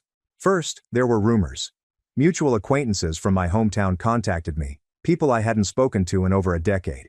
Some messaged me privately, shocked, while others felt guilty. I had no idea. I assumed you had moved for college, and your parents had always described you as tough. My parents, who had spent years building their internet image, suddenly went dark, and family images began to disappear from their accounts. The proud parents of Adrian and Emily Banner vanished as well. The most convincing clue is that Adrian's whole wedding album was wiped overnight, with no explanation. Adrian had taken a leave of absence from his job for personal reasons, according to a discreet LinkedIn update, but I was suspicious. Emily completed the annulment, temporarily living with her brother before returning to her studies. She left me a brief message weeks later. "I'm rebuilding, and it's a mess, but it's mine. Thank you again, and I hope you're doing well." I was more than okay. The group urged me to become a regular contributor, and I started working with them part-time, organizing outreach for other affected young adults. I began writing not only articles, but also a novel with the working title, Ghost Son. What happens when they pretend you never existed? I didn't write it for vengeance. I wrote it for the kid I used to be, and for the kids who are still quietly packing a bag they'll never unpack because they're terrified their footsteps will be too loud. One day, I received a letter from Mrs. Grace, not my parents or Adrian, written in her loopy, generous script. Dear Ethan, I clipped your piece, read it twice, and hung it on the wall of my classroom, directly above the desk where I store extra snacks for students who never bring lunch. I occasionally tell them about you, not by name, but by tale, and how being kind isn't only about helping someone out. It's also about remembering them when everyone else has forgotten. I'm so proud of you. Love, Mrs. V. That one made me cry. Not the silent tears I was used to, but real ones that broke something inside. Because for the first time in my life, I didn't feel like I was proving anything. I wasn't a shadow. Or the forgotten. I was here. I had survived. And now I was alive. So, when people ask me how it felt to stand in front of my family and tell them the truth, I simply grin. Because the finest retribution isn't watching them crumble. It's seeing yourself rise in full daylight while they're still attempting to rewrite the dark. And I have never looked back. I was the child they despised, shut out of every reunion. But now I return in triumph, owning the very house they once used to cast me aside. For years they silenced me with sighs, excuses and empty seats at my milestones. But this year, everything changes. Because while they prepared for another reunion at the beach house, I bought it. And when they walk through those doors, they won't find the forgotten daughter they dismissed. They'll face the woman they can no longer ignore. My name is Vicky, and I am the family disappointment. At least that's what my mother Margaret always reminds me of. Whether with pointed silence or barely veiled sighs of disgust. You're not going to let it get to you again this year, are you? Adrian inquired, peering over the cubicle wall. His anxious expression prompted me to hastily close the email. Of course not, I lied, attempting to smile. Just another day at the office. But this wasn't just an ordinary day. The family beach house housed every major memory from my childhood before everything changed and I became an outsider. I recall the summer I turned 12, when everything changed. Vicky, darling, why don't you help in the kitchen? Mom had said while Cassie was able to attend Dad's business meetings on the deck. Brandon, sweetheart, go show the neighbors your new project. While I sat alone reading books, they thought it was a waste of time. My phone vibrated. I received a text from my childhood friend Claire. Let me guess. Another reunion email. I responded. Bingo. Wanna bet how long before Mom calls to explain why there's limited space this year? The answer arrived within 1 hour. My mother's name appeared on my phone screen just on time. Vicky dear, she began, her voice full of fake sweetness. About the reunion. Let me save you the trouble, Mom, I interrupted, surprising myself with my composure. The house is too full, right? Cassie's kids need their space, or is it Brandon's new girlfriend who needs the extra room this year? The stillness at the other end was deafening. Well, you know how it is, she finally said. Cassie's children are at such an important age. I looked at the promotion letter on my desk, the one I hadn't told them about. The 35-year-old senior vice president is the youngest in the company's history. Yeah, Mom, I know exactly how it is. After hanging up, I proceeded to Lance's office, my mentor and supervisor for the past decade. He looked up from his computer and read my expression immediately. Family? He inquired, indicating toward the chair opposite from him. I nodded and sank into the seat. Sometimes I wonder why I still let it affect me. Because you're human, he replied simply. But you know what? The best revenge? Is success, I said with a weak smile. No. He leaned forward, his eyes sparkling. The best revenge is becoming so successful they can't ignore you anymore. Speaking of which, have you considered my proposal about the Richardson merger? I took out my tablet and pushed thoughts of family aside. Actually, I've been working on some numbers. What if we approached it from a different angle? For the following hour, we focused on work, which is my true comfort zone. As I explained my idea to Lance, I felt a familiar wave of confidence return. This was where I belonged and excelled. Later that evening, while I was driving home, Claire called. You know what you need? She asked, without preface. A plan. A plan for what? To show them exactly what they've been missing. You're not that scared little girl anymore, Vicky. You're a force to be reckoned with. I came to a stop at a red light, seeing the city lights blur through my windshield. What's the point? They've made it clear where I stand.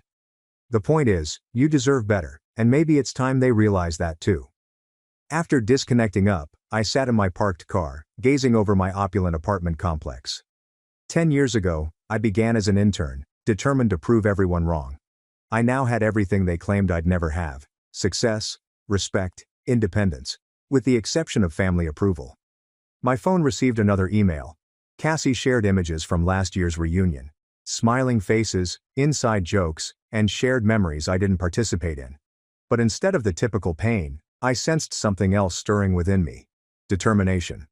I opened my laptop and navigated to the real estate website I had been following. The beach house's market value had decreased dramatically during the recent economic slump. Our parents could no longer afford to maintain the seaside cottage. Time for a different kind of investment, I said to myself, pressing the contact agent button. Maybe Claire was correct. Perhaps it was time for a plan. Not for vengeance, I reminded myself, but for justice. The type that comes with compound interest. Standing in front of the board of directors, I conveyed to them that the Richardson merger is more than merely combining assets. It's about redefining market presence. My laser pointer indicated important projections on the screen behind me. Adrian sat at the far end of the conference table and gave me a discreet thumbs up. We both realized how important this moment was after spending several late nights preparing for it. And you're certain about these numbers? Mr. Harrington leaned closer, his wrinkled face examining the facts. I stake my reputation on them, I said without hesitation. More importantly, I stake the future of both our companies on them. Lance cleared his throat as he sat near Mr. Harrington. Vicky has never steered us wrong before. Her track record speaks for itself. The meeting ended 2 hours later with handshakes and signed tentative agreements. Lance approached me as the board members were leaving. Outstanding work, he said, beaming. Though I have to ask, why didn't you mention the promotion opportunity in Hong Kong? This merger's success practically guarantees you the position. My stomach constricted. The worldwide division head position was a career-defining opportunity that coincided with the impending family reunion dates. I'm still considering my options, I explained cautiously. Back at my desk, Adrian sat on the edge, coffee in hand. Spill it. What's really holding you back? This is everything you've worked for. My phone buzzed before I could answer. Cassie's name appeared over the screen. I let it go to voicemail. That's what's holding her back, Claire said, emerging with lunch bags. Family drama, as usual. I thought we were meeting at the cafe, I explained, thankful for the interruption. Changed my mind. Besides, I wanted to see the aftermath of your big presentation. She distributed sandwiches and gave me a knowing glance. So, Hong Kong. News travels fast, I said. In this case, good news should travel fast, Adrian emphasized. You can't seriously be considering passing this up because of them. My phone vibrated again. A text from Cassie. Mom is inquiring if you received the reunion email. Kindly answer. Claire grabbed my phone. Oh hell no. You know what this is? This is them realizing they can't ignore you anymore. The family gossip vine must have caught wind of your success. Give me my phone back. I reached for it, but she kept it away. Not until you promise to stop letting them dictate your life choices. I'm not. I began to protest, but Adrian interrupted me. Vicky, remember last month's charity gala when you commanded that room full of CEOs? That's who you really are. Not the invisible middle child they made you feel like. My phone vibrated a third time. Brandon this time. Hello sis, long time. Have you got a minute to chat? Suddenly, everyone wants to talk, I said dryly. Because you're becoming impossible to ignore, Claire smiled. Now, about Hong Kong. The timing, Perfect, Adrian concluded. Show them exactly what they're missing while they're playing happy family at their precious beach house. Lance appeared at my office doorway. Vicky, Mr. Harrington wants to discuss implementation strategies over dinner tonight. I stood and straightened my jacket. Text me the details. Claire raised an eyebrow when Lance left. Look at you. Power moves only. It's just dinner, I explained, but I couldn't stop smiling. Just dinner with one of the most influential men in the industry, Adrian clarified. While your family probably thinks you're still pushing papers in some entry-level position. My phone displayed another message. Mom this time. Vicky, please call whenever you can. Important family issues to discuss. Claire read it over my shoulder and snorted. Important family matters. Like how they're running out of excuses to exclude you? I took up my presentation papers, my thoughts immediately turning to the supper ahead. They can keep their excuses, I've got an empire to build. That's my girl, Adrian smiled. Speaking of building things, have you made an offer on the beach house yet? Tomorrow, I murmured, looking at my makeup in my small mirror. The agent says we're the only serious buyers in this market. Perfect timing, Claire sings, right before they announce this year's reunion details. As I packed my belongings for the Richardson dinner, I felt lighter than I had in weeks. My family may have mastered the skill of making me feel little, but in this world, I was anything but. Hey, Adrian said as I walked out. Don't forget who you are in there. Show them what Vicky Unleashed looks like. I grinned as I thought about the beach house listing in my inbox. Oh, I intend to show everyone exactly who I am. Congratulations, Ms. Brooks. The beach house is yours. The real estate agent slid the keys over her desk, the metal surface shimmering in the fluorescent lighting. My hand trembled slightly when I lifted them. These little bits of metal symbolized more than just property ownership. They held the key to my history, and more crucially, my future. I can't believe you actually did it, Claire said, squeezing my arm. The agent smiled professionally. The paperwork will be processed by end of business day. Given the current market conditions, you've made an incredibly shrewd investment. Walking out of the office, I gripped the keys so tightly that they left impressions in my palm. My phone vibrated. Lance is calling. Tell me you closed the deal, he added without elaborating. Just sign the papers. Perfect timing. The Hong Kong position is yours if you want it. Board approved this morning. Claire collided with me after I stopped walking. Already? I thought the decision wasn't until next month. Your performance at the Richardson dinner sealed it. Speaking of which, he specifically requested you lead the merger transition team. Claire was virtually jumping from excitement after hearing both sides of the exchange. As I hung up, she grabbed my shoulders. Okay, this is literally perfect. You own their precious beach house, and you're about to become an international executive. Please tell me you're going to milk this for all it's worth. My phone rang with a text from Cassie. This weekend the family is meeting to discuss the reunion. Mom insists that you come. Please. Oh, this is too good, Claire laughed. They have no idea you own their reunion venue. Neither does the agent, I told her. I made sure the purchase went through my corporation name. Sneaky, I love it. As we headed to the car, she linked her arm with mine. So what's the plan? Before I could respond, Adrian called. Lance just told me the news. Both pieces of news. You're going to accept Hong Kong, right? I haven't decided, I said, putting him on speaker as we drove. What's to decide? It's perfect. You can run the merger from Asia, build your international profile, and let your family stew in their regrets. Speaking of stewing, Claire added, Vicky just got summoned to a family meeting about the reunion. No way, Adrian said, laughing. Are you going? I turned into the coastal road, going for the beach home, my beach house. Actually, yes, I think it's time for a visit. The familiar trip seemed odd now. Every curve in the road, every glimpse of ocean between the trees, belonged to me in a manner it had never done before.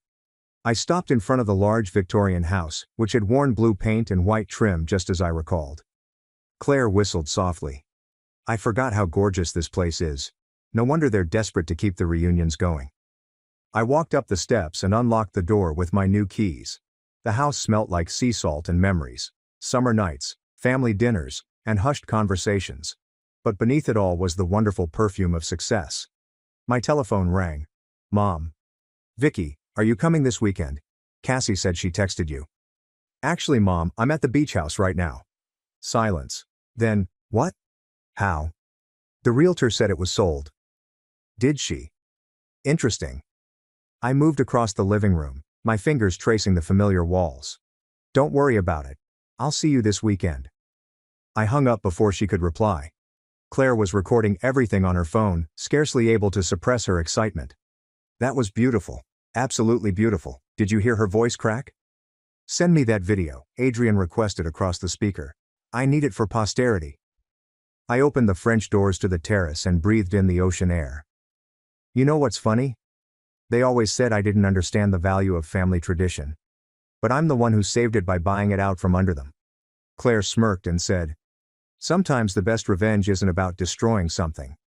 It's about preserving it on your own terms, I explained, watching the waves crash below. My phone vibrated again. Cassie, Brandon, and Mom appear in quick succession. I disregarded them all. So, Adrian's voice crackled over the speaker. What's the next move, boss? I grinned, thinking of the forthcoming family meeting. Now, we prepare for a reunion they'll never forget. Claire asked, do you want company this weekend? I make an excellent witness. No, I replied, bringing out my laptop.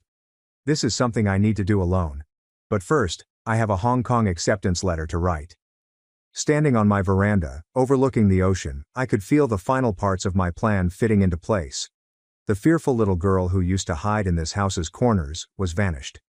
In her place stood someone they hadn't expected, someone they had to finally admit. The sound of automobile doors slamming startled me from my laptop. I'd been working on merger documents all morning, admiring the seaside view from my new home office, when familiar voices emerged from the driveway. Mom, I'm telling you, Vicky was acting weird on the phone, Cassie said, her voice echoing through the open windows. She's always weird, Brandon said. Remember last Christmas? I closed my laptop carefully, my heart racing. They were early. The family meeting wasn't scheduled to happen until tomorrow.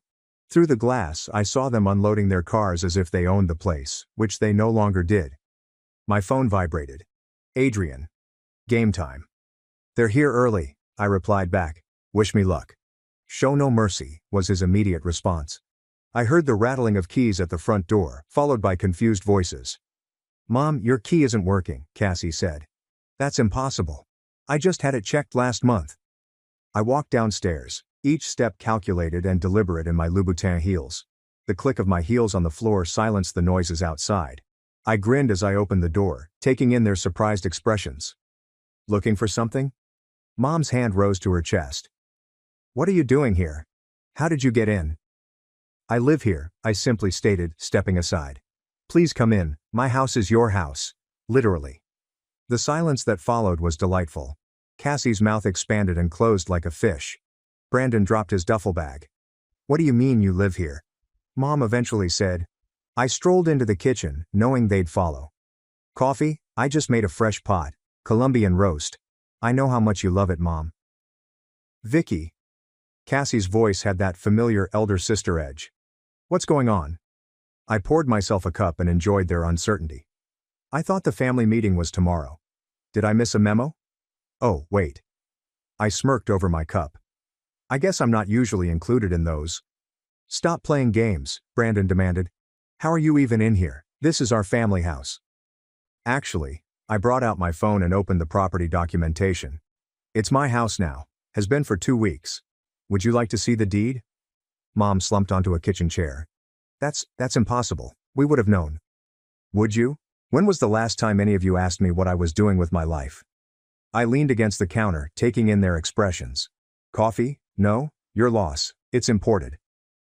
Cassie grabbed my phone and scrolled through the documents. This can't be real. How could you possibly afford? The same way I afford my penthouse apartment, my vacation home in Aspen, and my car collection, my tone was casual. I work. Remember work? That thing you all said I'd never figure out. Your what? Brandon sputtered. A car door banged outside again. Dad's voice echoed through the open door. Why is everyone standing around? Help me with these groceries. In here, Dad, I cried out. Let me help you with those. He appeared in the doorway, baggage in hand, and then paused. Vicky, what's going on? Family meeting came early. I took the luggage from him and unpacked them quickly. Though, I should point out, next time you might want to check with me before buying groceries for my house. Your house? He asked Mom, who was still sitting in stunned silence. Perhaps we should all sit down, I said, nodding toward the dining room. I believe we have some catching up to do. They followed me like bewildered sheep, gathering around the table where we'd shared numerous family dinners, meals from which I was sometimes banished, relegated to the kitchen to assist with dishes. So I sat at the head of the table, where Dad used to sit. About this year's reunion. You can't just buy our family home, Cassie exclaimed. This is our tradition. Funny thing about traditions, I remarked, scrutinizing my manicure. They're only as strong as the people maintaining them. When the bank called about foreclosure proceedings, where was your tradition then? Mom's head snapped up. How did you know about that? I know everything, Mom. I know about the missed payments, the second mortgage, the tax liens. I know because unlike some people, I do my research before making investment decisions. My phone vibrated again. Claire. Need a backup? It's all good. Operation Karma is currently under progress. I responded back and grinned as I looked up at my family's surprised expressions. Now, about those reunion plans, I was thinking we might need to make some changes this year. After all, I indicated to the ocean vista through the windows. New house, new rules. The sight of dawning awareness on their faces was better than any merger transaction I'd ever completed. You could have told us, Cassie murmured, breaking the uneasy calm that had settled in the dining room. About your success, your career, everything. Could I? I asked, raising an eyebrow. When? Between being uninvited to family gatherings or during those holiday calls that never came? Dad cleared his throat. Now Vicky, that's not entirely fair. Fair? I laughed, my voice sharp enough to make Mom cringe. Let's talk about fair. Remember my college graduation when you all skipped it because Brandon had a soccer game? That was different, Mom said softly. Brandon was up for a scholarship. Which he didn't get, I concluded. Meanwhile, I was accepting my MBA with honors. Not that any of you knew, since you never asked. My phone vibrated. Lance. The Hong Kong announcement will be made public tomorrow. Do you want me to delay? Perfect timing. Proceed as planned. I texted back. Brandon leaned forwards. So what now? You're going to hold this over our heads? Make us beg to use our own family house? Your family house? I asked as I walked to the newly refurbished kitchen. Come see what your family house looked like when I bought it. The rotting deckboards, the leaking roof, the outdated wiring that was one storm away from burning this place down. I opened a folder on the counter and laid out the before and after images. $60,000 in repairs just to make it livable. Another $100,000 in renovations. Where was your family pride then? Cassie picked up a photograph, her face pale. We didn't know it was this bad. Because none of you bothered to check. You just assumed everything would magically take care of itself. Like you assumed I'd never amount to anything. Dad stood up abruptly. That's enough. We may have made mistakes, but you're still our daughter. Am I? I turned to face him. Because from where I'm standing, I've been your afterthought for 20 years. My phone flashed up with a news alert. The Hong Kong announcement leaked early. Mom's phone buzzed seconds later, and her eyes widened as she read. Vice President of International Operations, she muttered. Vicky, you're moving to Hong Kong? Among other things. I smiled as I poured myself another cup of coffee. The merger I just closed is worth more than this house and everything in it. Cassie grabbed Mom's phone and read aloud. Youngest executive in company history, revolutionary merger strategy projected to triple market share. Impossible, Brandon murmured. You're just Vicky. Just Vicky? I said gently. Funny how that works, isn't it? The daughter you never believed in now owns your precious beach house and runs a global division. Dad sank back in his chair. Why didn't you tell us? I did. Every time I tried to talk about work, you changed the subject to Cassie's kids or Brandon's latest venture. Every achievement, every promotion, met with polite disinterest. My phone vibrated again. Adrian. Stocks rose 12% following the Hong Kong news. You're currently trending on LinkedIn. Mom was still glancing at her cell phone. These numbers, Vicky. These are more money than you can imagine, I explained. Yes, they are. And that's just the beginning. So what happens now? Cassie inquired calmly. With the reunion? With everything? I strolled to the windows and looked out at the ocean, which I now owned. Now we do things differently. The reunion will happen, but under new management. Brandon questioned. What do you mean? Meaning, I've already booked the top floor of the Four Seasons for everyone. The beach house? Needs some private time with its new owner, I said, turning back to face them. You're kicking us out? Mom's voice broke. No, Mom, I'm showing you what it feels like to be excluded. The difference is I'm doing it with 5-star accommodations and an ocean view. Dad stood up. This time more slowly. We deserved that. All of it. But Vicky. Are you sure this is what you want? What do I want? I asked each of them in turn. What I want is 20 years of missed birthdays and ignored accomplishments. What I want is an explanation for why I was never good enough. But since I can't have those things, I slid a stack of hotel reservations across the table. I'll settle for watching you all realize exactly what you missed out on. Cassie grabbed a reservation, gasping at the room description. This must have cost Less than an hour of my new salary, I interrupted her. Consider it a parting gift before Hong Kong. How long? Mom inquired, her voice quiet. How long will you be gone? I grinned, remembering all the family gatherings I'd missed over the years. Long enough for you to understand what absence feels like. Now, shall we discuss those new reunion rules? The silence that followed was filled with 2 decades of regret, none of it mine. As my family checked into their apartments, the Four Seasons lobby was buzzing with activity. I stepped back, watching Cassie's children race about the marble columns as Brandon uncomfortably attempted to impress the concierge with small chat. Your car is ready, Miss Vicky? The valet approached with a subtle bow. Mom's head whipped around in response to his tone. I saw her eyes widen as she noticed my Bentley waiting outside. Vicky, she cried, hurrying over. We need to talk, properly talk. Actually, I have a meeting. I looked at my watch. The merger doesn't pause for family drama. Please. She touched my arm. It was the first physical interaction we'd had in years. Just coffee. 20 minutes. I examined her face, seeing fresh wrinkles around her eyes. Fine. The rooftop lounge, 15 minutes.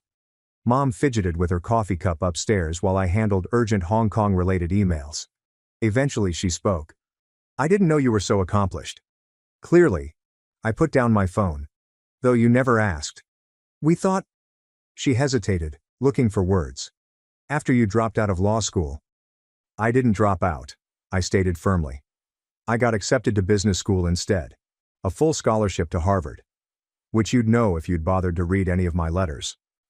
Your father and I, we just wanted you to have a stable career.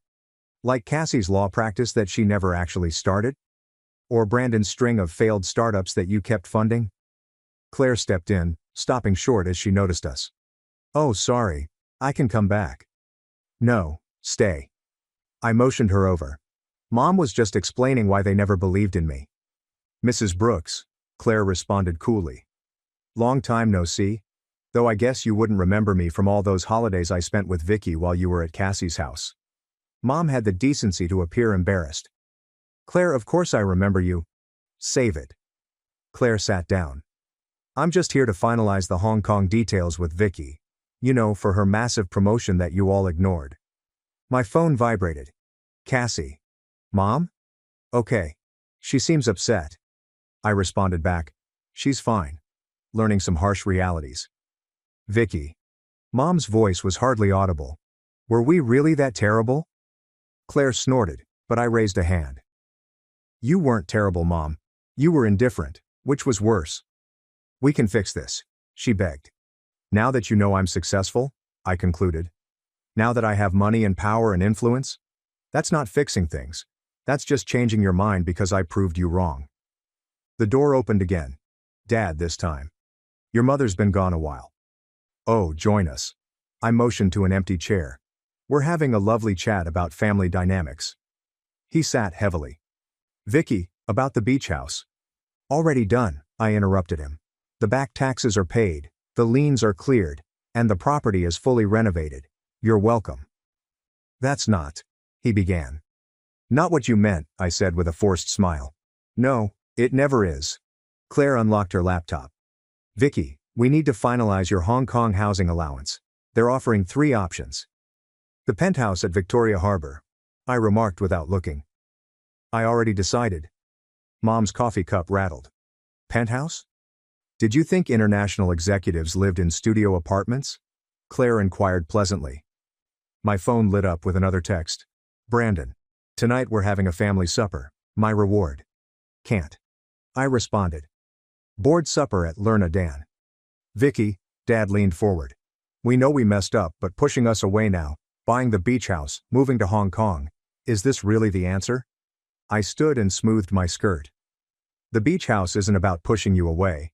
It's about taking control of something you never thought I deserved. As for Hong Kong, I cracked a joke. That's just good business. When will we see you? Mom's voice broke. I'll be back for the holidays. I gathered my belongings. Maybe, if I'm not too busy running my division. Claire stood behind me, her face triumphant. Don't worry, Mrs. Brooks, I'm sure Cassie will keep you updated on all the family news. She always has before. As we walked out, I heard Mom start crying. A part of me wanted to return and console her like I had always done, but that part was shrinking with each passing day. "Are you okay?" Claire inquired in the elevator. I checked my reflection in the mirrored walls and adjusted my fancy blazer. "Never better? Ready for that board dinner?" "Born ready," she said with a smile. "Though I have to ask, are you really going to make them stay at the hotel all reunion week?" I smiled when the elevator doors opened. "Oh, that's just the beginning. Wait until they see what I have planned for Christmas." The reunion dinner at the Four Seasons Ballroom turned out exactly how I had hoped. Crystal chandeliers gleamed overhead. String quartet melody drifted through the air. And my family sat at the main table, looking awkward in their business casual dress amidst the formal surroundings. "Is this really necessary?" Brandon asked, tugging on his borrowed tie. When I forgot to specify the dress code, the concierge supplied emergency formal clothing. "You mean the 5-star catering? The premium open bar? The private balcony overlooking the ocean?" I was sipping on champagne. Consider it making up for all those reunions I missed. Cassie's husband whistled when the waitresses brought the appetizers. "This caviar is real beluga, isn't it?" "Only the best for the family." I grinned. "Though I'm sure it's nothing compared to the sandwich platters you usually serve at reunions." Mom had not touched her supper. "Vicky, can we talk privately?" I brought her to the balcony where the ocean wind conveyed the aroma of salt and money. Behind us I could hear Cassie's children gushing at the chocolate fountain. "This is cruel," Mom stated gently. "Cruel." I turned to face her. "Treating my family to luxury is cruel. You know what I mean, flaunting your success like this, the way you flaunted Cassie's law school graduation or Brandon's engagement party." I leaned on the guardrail. "The parties I wasn't invited to." "We were wrong," she muttered. "Is that what you want to hear?" "What I want," I replied cautiously, "is for you to realize exactly what you missed out on. Every promotion, achievement, every milestone you overlooked lead to this. Being able to book a whole hotel floor without blinking is a goal for me." The balcony door opened. Lance had come. "Vicky." He nodded and turned to Mom. "Mrs. Brooks, I'm Edward Sterling. I've been mentoring your daughter for the past decade." Mom's eyes widened. "You're her boss, the one from the news." "Actually," Lance smiled. "As of next month, Vicky will be my equal in the corporate hierarchy, possibly even my superior given her trajectory." I watched Mom assimilate this knowledge, allowing the truth of my triumph to sink in. "The Hong Kong position," she explained softly. "It's really that significant, Mom." I laughed. "I'll be running operations for half of Asia. My signing bonus alone could buy the beach house twice over." Lance checked his watch. "Speaking of which, the Tokyo office is waiting for our call, shall we?" I turned to Mom and said, "Of course. Enjoy the rest of dinner. The dessert course includes gold leaf. Try not to think about the cost." As we walked away, Lance muttered, "Brutal. I love it." Adrian had returned to the ballroom with a surprise: copies of tomorrow's Wall Street Journal, which included my face in the business section. "Hot off the press," he stated, handing them out to my stunned family members. "Thought you might want a souvenir of your daughter's success." Dad grabbed a copy with shaky hands. "Global Market Leadership. Revolutionary Approach to International Commerce." "Don't strain yourself, Dad," I said. "The numbers might be a bit overwhelming for a small-town insurance agent." Cassie read aloud to her husband. "Youngest executive to lead Asian operations projected to increase market share by 300% within 5 years. Vicky." Brandon stood up abruptly. "Can I talk to you about a business opportunity?" "Sorry, little brother." I examined my phone. "My investment portfolio is fully managed, but I hear there are some great entry-level positions at my company." The string quartet resumed playing as servers brought out the main course, Wagyu beef with truffle sauce. I saw my family strive to keep their cool amidst the luxury they never imagined their forgotten daughter could bring. The concierge stood at my elbow and said, "Your car is ready for the Tokyo call." "Thank you, Thomas." I handed him a $100 cash. "Make sure my family gets anything they need." "Of course, Miss Vicky." As I gathered my belongings, Mom grabbed my arm. "When will you be back?" "From Hong Kong." I gazed around the ballroom at the splendor, my startled family, and the life I'd created without them. "You know what, Mom? I'm not sure. But don't worry. I'll send pictures. Just like you all did with the reunion photos all these years." As I walked out, I heard Adrian make an announcement to the room. And wait until you hear about her new penthouse in Victoria Harbor. The sound of my heels on marble reverberated across the lobby. Each step took me away from the family who never believed in me and closer to the empire I'd created on their mistrust. Let them eat Wagyu, I reasoned, and choke on each golden bite. As I packed the rest of my belongings for Hong Kong, the morning sun cast a golden light on the beach home. Claire sat on my bed, assisting me in sorting through old photos I discovered in the attic. Take a look at this one, she said, holding out a faded picture. Your 10th birthday. You're the only one looking at the camera while everyone fawns over Cassie's new puppy. My remark was interrupted by a knock at the door. Mom stood at the doorway, holding a tiny wooden box. Can I come in? She quietly inquired. I nodded and continued to pack. She perched on the side of the bed and turned the box in her hands. I found this in our attic, she explained. It's everything I saved about you. Everything I was too proud to admit I kept. She opened the box. Inside were press articles, honor roll diplomas, and even the program from my MBA graduation, which they had skipped. You kept these? My hands remained still on a silk blouse. Every single one, she murmured. I told myself I was being practical, not encouraging pipe dreams. But really, I was scared. Scared of what? That you'd succeed where I failed. That you'd break free from the small-town life I settled for. She took out a business magazine from last year that included my name in a 30 under 40 list. And you did? Claire stood silently.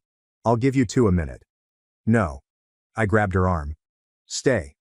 You're more family than most of them have been. My phone vibrated. Cassie. At the beach. Can we speak? Send her up. I texted back. Cassie emerged a few minutes later, appearing uneasy in the doorway. Brandon's here too, and Dad. We wanted to see you before you left. They filed in, forming a crowded audience in my bedroom. Brandon held a manila envelope. What's that? I asked, nodding toward it. Investment proposals, he acknowledged. But not for me, for the beach house. We've all contributed, if you'll let us. I raised an eyebrow. I don't need your money. We know, Dad said, stepping forward. But we need to invest in something we should have invested in years ago. Our family. Pretty words, I said. But actions speak louder. Then let our actions show you. Cassie took out her phone. I've postponed my partnership acceptance, taking a sabbatical. Thought maybe I could visit you in Hong Kong. Really get to know my sister. And I've enrolled in business courses, Brandon continued. Online classes. Thought maybe you could mentor me. Actually do it right this time. Mom opened her box once again, revealing one final item, a key. We don't expect you to forgive us, she explained. But maybe we can build something new, something better. I looked at the key. What's this for? The front door, she said, her grin gloomy. I kept it all these years, thinking it meant something. But you showed us what really matters isn't keys or houses or reunions. It's the people we choose to become. Claire held my hand while I took the key. I'm still going to Hong Kong, I replied confidently. We know, they said together. And I'm still angry. You should be, Dad confirmed. And this doesn't fix everything. Nothing could, Mom replied gently. But maybe it's a start. I stepped to the window and looked out at the ocean. My ocean. Behind me, I could hear Brandon's papers rustling. Cassie breathes nervously. Mom's box of concealed pride. The reunion, I concluded, will alternate between here and Hong Kong. And you'll all need passports. The tension broke. Cassie giggled through tears. Brandon dropped his envelope. Dad needed to sit down. Really? Mom's voice was shaky. Really? I turned around to face them. But not because you've earned it. Because I choose it. There's a difference. Claire grinned. Does this mean I get to plan the Hong Kong reunion? Because I have ideas. You're all going to learn Mandarin, I said. And proper business etiquette. And how to navigate international markets. Whatever it takes, Brandon replied. And for once, I believed him. My phone vibrated. Lance. The car is here for the airport. That's my cue. I took my carry-on. Vicky. Mom stood. Thank you. Not for the forgiveness we don't deserve, but for the chance we didn't earn. I looked at them all. My imperfect, suffering, and finally trying family. Don't waste it. As I walked down to the waiting automobile, I could hear them following. I saw their reflections in the shiny black paint. They're no longer following me, but rather walking with me. Different, but feasible. Hong Kong won't know what hit it, Claire said as she hugged me farewell. I smiled as I reflected on the vista from my new office, the family learning to speak my language, and the future extending like the horizon before us. Neither will they, I answered, and climbed into the automobile. The beach home stood proudly behind us, no longer a symbol of isolation, but a link between who we were and who we may become. Not perfect but possible. I fought for my country, yet my parents betrayed me with an eviction threat, so I bought a house, exposed my sister and became their landlord. This happened approximately 18 months ago, and I'm still understanding how completely nuclear things went. Buckle up, because this gets really wild, and the vengeance is beyond satisfying. Before we get started, a little bit about myself. I'm 26 years old, served in the Army as an infantryman for 4 years, and was sent twice to Afghanistan during some really tough periods. I returned to Colorado Springs to help my family get back on their feet while I sorted out my next career move. My father had been battling with reduced hours at his supervisory position at the local steel factory. Mom worked part-time in a pricey shop downtown. And my younger sister Kayla was searching for herself after dropping out of community college for the third time. Working construction during the day had me completely exhausted. Concrete workers performing commercial pours. Probably the most physically demanding profession you can imagine, yet it pays well at $28 per hour when overtime is factored in. Then I'd hurry across town to work midnight security shifts on this enormous tech campus 3 nights a week at $18 per hour. Between both jobs, I was earning around $4,200 per month before taxes, which isn't a lot, but it was good money, especially because I was living at home and was constantly helping with groceries and utilities without being asked. Or so I thought. That's how it worked. It was a Thursday night in March when my entire world turned upside down. I'd just gotten home from what could have been the most difficult 12-hour concrete pour of my whole career, and I was completely buried in dust and cement. My shoulders ached so much that I could barely lift my arms. All I wanted was a hot shower and some leftover pizza from the refrigerator. Instead, there was an official-looking letter laying on my dinner plate, similar to a court summons or eviction notice. Ethan Carter. Typed in full capital letters and properly centered on nice cream-colored paper. There was no return address, no personal handwriting, and no indication that this was from a family member. Dad was sitting opposite from me, looking through his phone and purposely avoiding eye contact. Mom was cleaning dishes with extreme attention and concentration, as if she was attempting to scrub the pattern off the plates. These should have served as big warning flags that something horrible was about to happen. I ripped open the envelope with my unclean hands and nearly choked on my water when I saw what was inside. Monthly housing agreement effective April 1, 2023. Monthly base rent, $1,200. Utilities and internet, $350. Food household contribution, $250. Total monthly payment, $1,800. Payment due date, 1st of each month. Late fee, $100 assessed after 5th day of month. At the very bottom, in bold letters, failure to comply with this agreement will result in 30-day eviction notice being served. I sat there staring at this contract for what felt like 10 minutes, trying to absorb what I was witnessing. My brain couldn't believe that my own parents had drafted an official rental agreement to charge me for residing in my childhood bedroom. What the heck is this supposed to be? I eventually managed to inquire.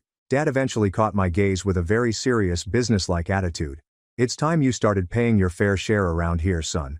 You're 26 years old, with steady employment and regular income. My fair share? I asked, holding up the paper as if it were evidence in court. $1,800 per month for my childhood bedroom that still has Pokemon posters on the walls and a twin bed from middle school. The market rate for a private room in this area averages around $1,200 per month, Mom said, still aggressively scrubbing the same plate she'd been working on for 5 minutes straight, plus utilities, internet, and food contributions. We're actually giving you a significant family discount when you think about it. I gazed around the dining table, disbelieving and angry. So, where exactly is Kayla's official rental agreement? Did that somehow get lost in the mail or something? The room was completely silent. Kayla is going through a very important transitional period in her life right now, Dad responded deliberately, as if he had prepared this statement. She's working extremely hard on building her online business venture and establishing her brand. Her online business venture, right? What he really meant was that she was making insane sums of money on OnlyFans and Instagram, uploading explicit photographs and videos for lonely guys while living rent-free at our parents' property. I had personally witnessed the regular delivery of expensive shopping bags to our front door. She bought a brand new BMW with cash last month. The pricey professional ring lighting and camera equipment that had been permanently installed in her room, taking nearly half of the space. Meanwhile, I spend more than 60 hours every week, performing manual labor that is literally ruining my body joint by joint. And they want to charge me more than most people do for real one-bedroom flats in good complexes with pools and gyms. This is completely insane, I responded, doing my best to keep my voice calm and controlled. I've been helping with groceries, utilities, household expenses, basically everything around here without even being asked to contribute. That was voluntary assistance that you chose to provide, Mom said in a harsh businesslike tone that I had never heard her employ before. This is an official rental arrangement with clear terms and expectations. But Kayla doesn't contribute anything at all. She orders expensive food delivery every single day, uses more electricity than the rest of us combined with all her equipment, and I've never seen her buy groceries or pay for anything. Kayla's situation is completely different, Dad stated firmly. She's investing in her future and building something meaningful. That night, I laid in my twin bed, the same bed I'd been in since 7th grade, staring at the ceiling and trying to understand this complete betrayal by my own family. I had served my country honorably for 4 years. I've worked my tail off every day since returning home. Never requested handouts or preferential treatment. Always donated without being asked. And this is how my own parents chose to honor my loyalty, sacrifice, and dedication to assisting them. I opened my laptop and started a new Excel document called Financial Documentation, Carter Family Exploitation Analysis.xlsx. If they wanted to play hardball business games with their own kid and treat me like a tenant rather than a family member, I'd show them what proper strategic planning and paperwork looked like. The first month of paying that absurd extortion fee nearly broke me financially and emotionally. After taxes, the necessary $1,800 monthly payment, plus basic living expenditures such as petrol and auto insurance, I had about $600 left over for the rest of my life. I immediately began meal prepping nothing but rice and beans as if I were back in basic training, ceased hanging out with my army pals and old acquaintances, and took literally every extra shift available at both jobs. But here's something the military teaches you very well.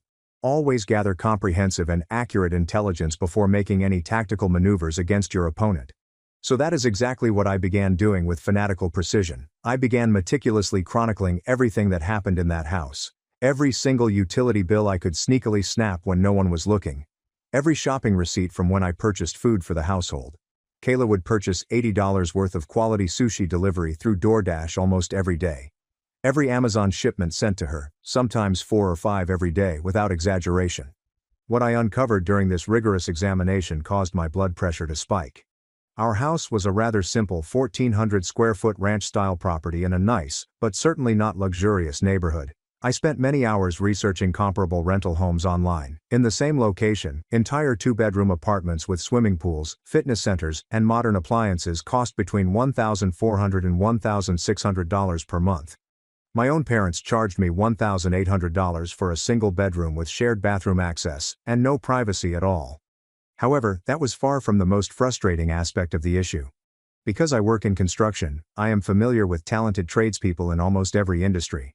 My coworker from the job site installs and repairs HVAC systems and has worked on several houses in our area in recent years. During our lunch break one day, I casually inquired about the average utility expenses for homes similar to ours.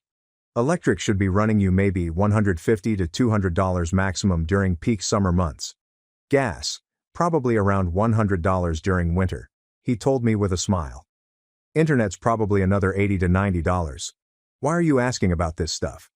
I was meant to be paying $350 per month for electricity and internet in a little house that should have cost approximately $300 altogether.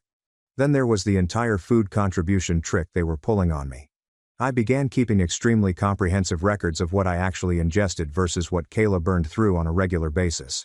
She ordered costly delivery food almost every day, premium Thai food, high-end sushi, fancy organic salad shops that charge $18 for lettuce and vegetables, and specialty coffee beverages that cost more than my entire lunch budget. The groceries that I had purchased for the household would vanish overnight because she would continually call her equally parasitic pals over to loot our refrigerator and pantry as if they owned the place. I was paying $250 per month for food contributions, whereas she was easily spending $600 or more per month on delivery expenses alone. Money that clearly wasn't coming from any genuine employment or her mysterious transitional period budget, as my parents kept mentioning. The exact breaking point that pushed me over the line was when I watched her Instagram post showing off a brand new $3,000 Louis Vuitton purse, professionally posed with professional lighting and captioned, "Treating myself. Dr. Blessed, Dr. Entrepreneur, Dr. Boss Babe, Dr. Living My Best Life." That night I engaged in some serious internet detective work that was perhaps not quite legal. I managed to locate her OnlyFans account. Yes, it was as upsetting and disgusting as you could imagine seeing your own sister like that. I also used some basic arithmetic to estimate her actual monthly earnings. Based on her subscriber numbers, premium content rates, posting frequency, and the tips I saw, this lady was easily earning between $15,000 and $20,000 per month. Let me repeat that statistic so it sinks in. My sister earned more money in 1 month than I did in 5 months of physically demanding construction job that was ruining my body. And I was the family member who was charged rent to live at home. I established a new spreadsheet tab labeled Kayla's Estimated Income versus Actual Household Contributions Analysis. Calculating and thinking about the financial ratio made me physically sick. 2 months into this rental agreement nightmare, I learned something that drove me from frustrated aggravation to outright hatred. During a break at work, I checked my credit card statement online. I only used the card in true situations and always paid the whole balance as soon as I detected many charges that I clearly did not recognize. And I'm talking about a large number of fraudulent charges spread across several weeks. $340 at the Sephora cosmetics store. $156 at Victoria's Secret. $89 at a boutique I had never heard of in my life. Multiple food delivery fees totaling more than $400 in a single month. A $79 monthly subscription to a premium content development platform for which I had never signed up. $67 at a nail salon. The ring light pro studio equipment costs $156. All were charged to my own credit card. Everything is absolutely unauthorized, all for something I would never purchase in a million years. I approached Kayla that weekend when she was in the kitchen preparing one of her elaborate smoothie bowl Instagram images, replete with professional ring lighting and phone camera equipment that took up half of the available counter area. "Did you use my credit card for any purchases recently?" She didn't even look up from arranging fresh berries in perfectly symmetrical arrangements for her photograph. "Yeah. Like twice maybe. For emergency situations that couldn't wait." Emergency situations.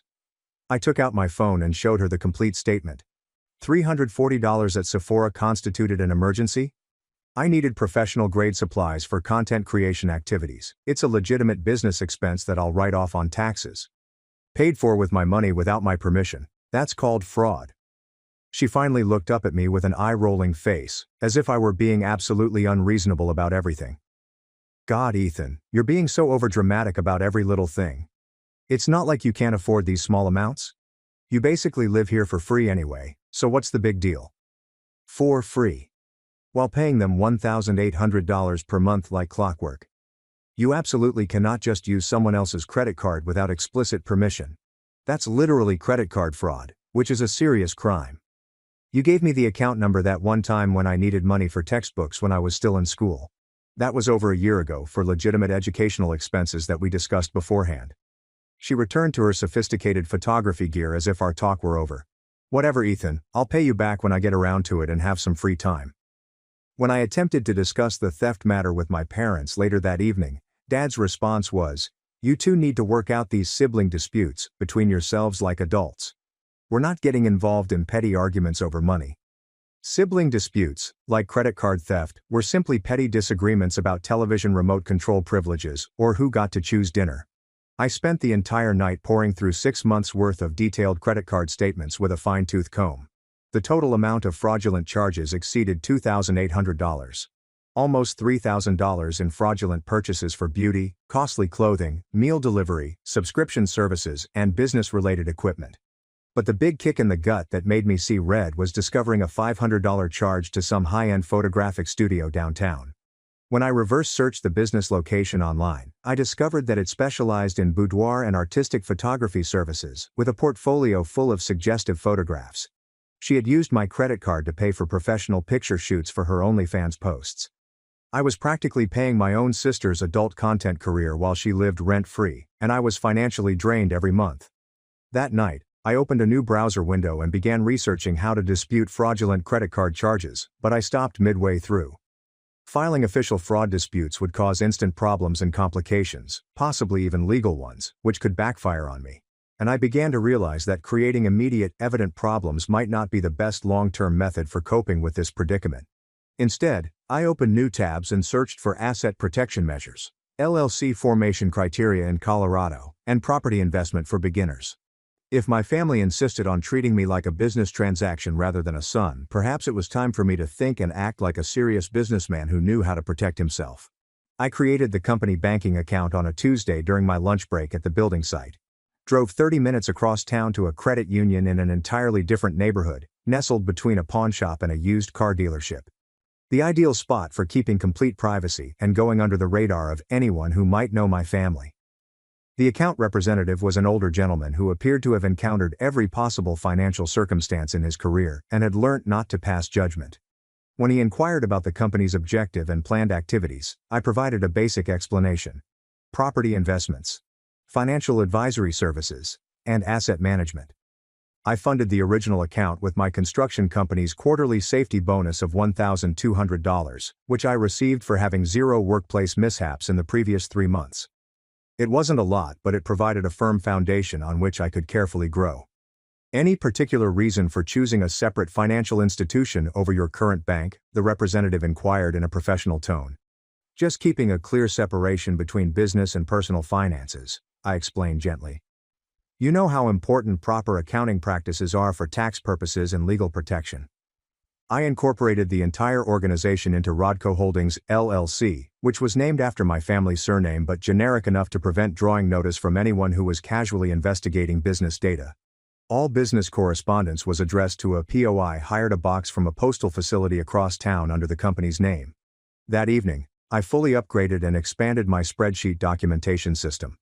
What had begun as simple record-keeping was quickly turning into a complete financial intelligence gathering operation that would make my former Army intelligence colleagues proud.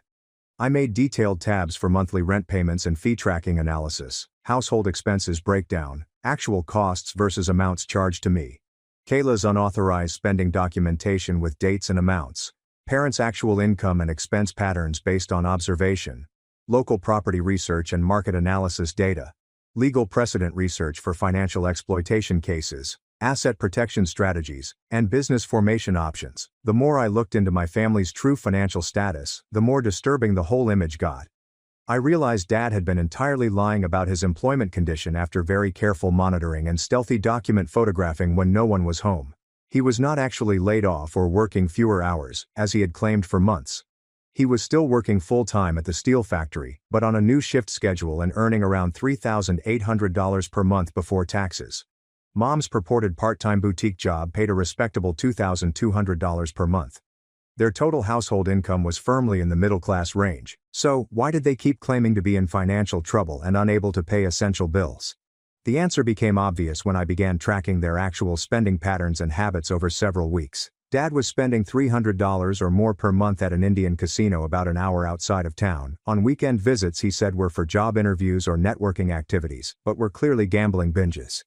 Mom was spending insane amounts of money on MLM pyramid scheme products including essential oils, supplements, skincare systems, and weight reduction drinks, which she would then try to resell to her friends and coworkers at a loss. And both parents were continually buying expensive gifts, clothes and experiences for Kayla without expecting anything in return. They were not charging me rent since they truly needed help with actual household bills. They were charging me rent because they were absolutely financially irresponsible and saw me as a simple, dependable source of revenue to cover their poor judgments and fund their daughter's lifestyle. Meanwhile, I began networking with experienced construction crew members to discuss real estate investing options and methods. Construction job provides access to extremely valuable insider information. Which neighborhoods are receiving large development projects?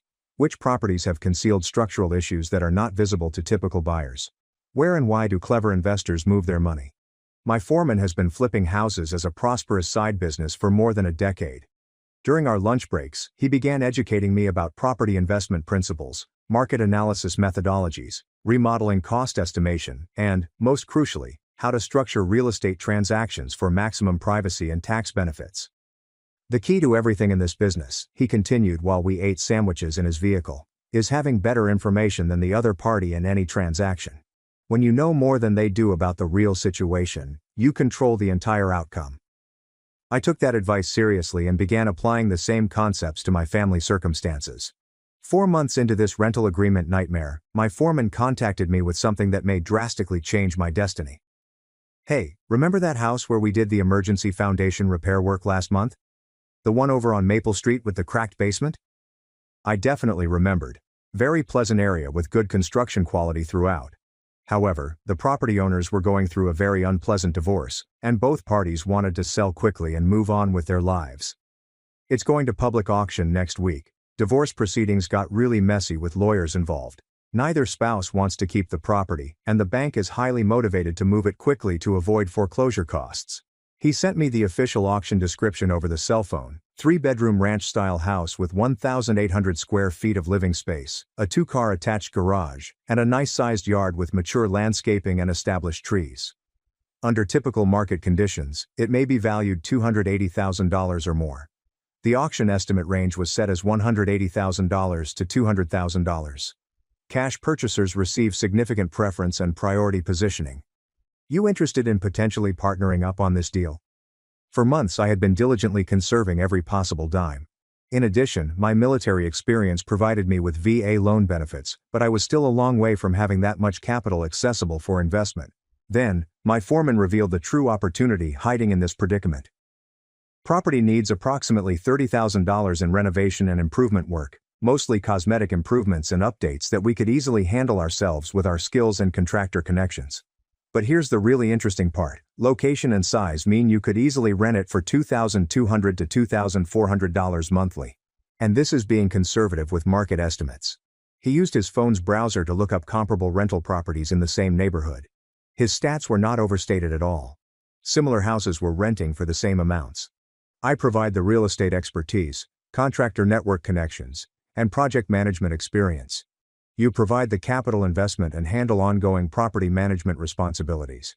We split all profits 60-40 in your favor since you're putting up the actual money and taking the financial risk. That night, I examined the financial estimates in over 50 different ways, taking into account numerous scenarios and market situations. With my building knowledge and his remodeling expertise, we could definitely accomplish the entire rehab project for around $20,000 rather than the anticipated $30,000. With a monthly rental income of $2,300, the property would create positive cash flow from the first month and have the potential for long-term growth. More significant than the money, it would give me something I urgently needed: genuine power and complete freedom from my family's financial tyranny. The next morning, I contacted the credit union and booked a meeting to discuss investment property financing alternatives. As it turned out, my military service record, together with my consistent employment history and the money I'd been systematically saving, qualified me for significantly better financing terms than I'd anticipated.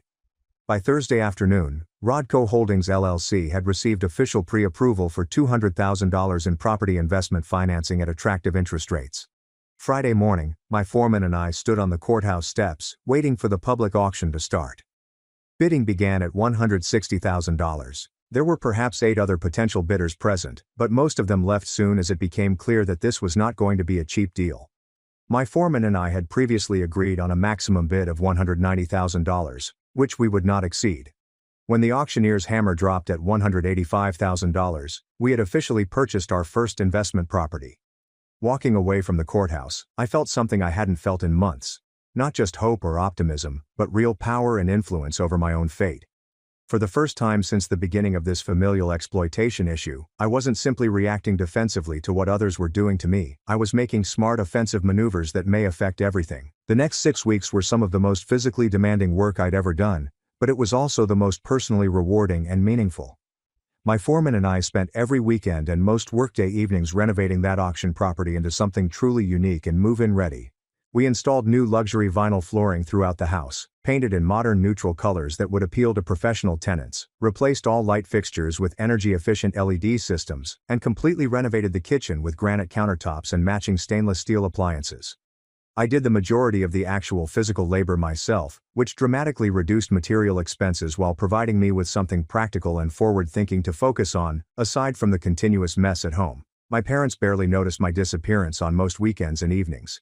They were too occupied facilitating Kayla's latest entrepreneurial plans and lifestyle choices. She'd launched a confidence coaching business in addition to her OnlyFans operation, charging desperate women $500 for personal empowerment consultations that essentially consisted of urging them to expose more skin in their social media postings and embrace their feminine strength. With all of her online projects and business interests, the girl was now earning about $25,000 per month. And she was still living rent-free, whilst I was paying $1,800 per month for the luxury of sleeping in a twin bed and having my credit card stolen for her business purposes. But I was chronicling everything with fanatical care. She documented every luxury purchase on Instagram and TikTok, including location tags and pricing information.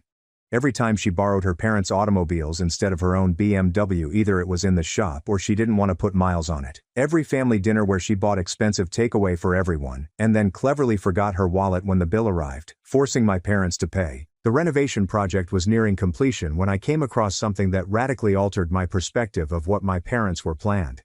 On a Saturday morning, I was replacing a broken sprinkler head in our front yard when our next-door friend stopped by to chat. She's a sweet elderly lady who has lived in the neighborhood for 30 years and observes everything that happens on our street. "Are your parents getting ready to sell the house?" she inquired in a kind, inquiring tone. "What? No, definitely not. Why would you think that?" "Oh, I saw a real estate agent taking photographs and measurements last week. Professional-looking woman with a clipboard and measuring tape. Thought maybe they were preparing to list the property for sale." My stomach had absolutely plummeted to the ground. What real estate agent? When exactly was this? She recounted a professional woman who had spent approximately an hour photographing the house from several angles, measuring various rooms, and taking thorough notes on official-looking paperwork, complete with business cards and official documents. That night, I conducted extensive web research on local real estate activity. I located the agent's name using the MLS database system which my foreman had shown me how to use. I called her office the next day, pretending to be a potential buyer looking for neighboring properties. "Oh yes, the Carter property on Pine Street," she said quickly. "We're not quite ready to list officially yet, but the owners are definitely considering a spring timeline for selling. Were you specifically interested in that particular area?" My parents were covertly plotting to sell our family home. The same house that they were charging me $1,800 per month to live in. Without informing me of their plans or schedule. I hung up the phone and quickly contacted my foreman. "How quickly can we get our rental property completely ready for tenants?" 2 weeks maximum, maybe 10 days if we really push hard and work some long hours." "Why the sudden urgency?" "Because I think I'm about to become homeless, and I need to accelerate our entire timeline before that happens." That weekend, my foreman and I worked around-the-clock shifts to complete every last detail. By the following Friday evening, the house was fully rental-ready and looked fantastic. We listed it online Saturday morning, using professional images that made it look like a magazine feature. By Sunday night, we had 12 qualifying applications and a quickly expanding waiting list of prospective tenants. The couple we chose was ideal for our needs. Young professionals in their late 20s, both with steady jobs and outstanding credit ratings, with no red flags in their histories or rental history. They wanted to move in immediately and offered $2,400 per month, which was $100 higher than our asking price. My foreman grinned as we signed the leasing agreement. "Congratulations, partner. You're officially a successful landlord with positive cash flow." But I was not thinking about rental revenue or commercial success at the time. I was thinking about the final step of what I intended to do next, and how wonderful that would be. I moved out on a Wednesday morning, while everyone else was, as expected, away from the house going about their daily lives. Kayla had her weekly content production session at a downtown photography studio. Mom was at her book club meeting, while Dad was in the casino, pretending to be attending a job interview or networking event. I had been secretly shifting my key items to a storage container for several weeks, so there wasn't much left in my room.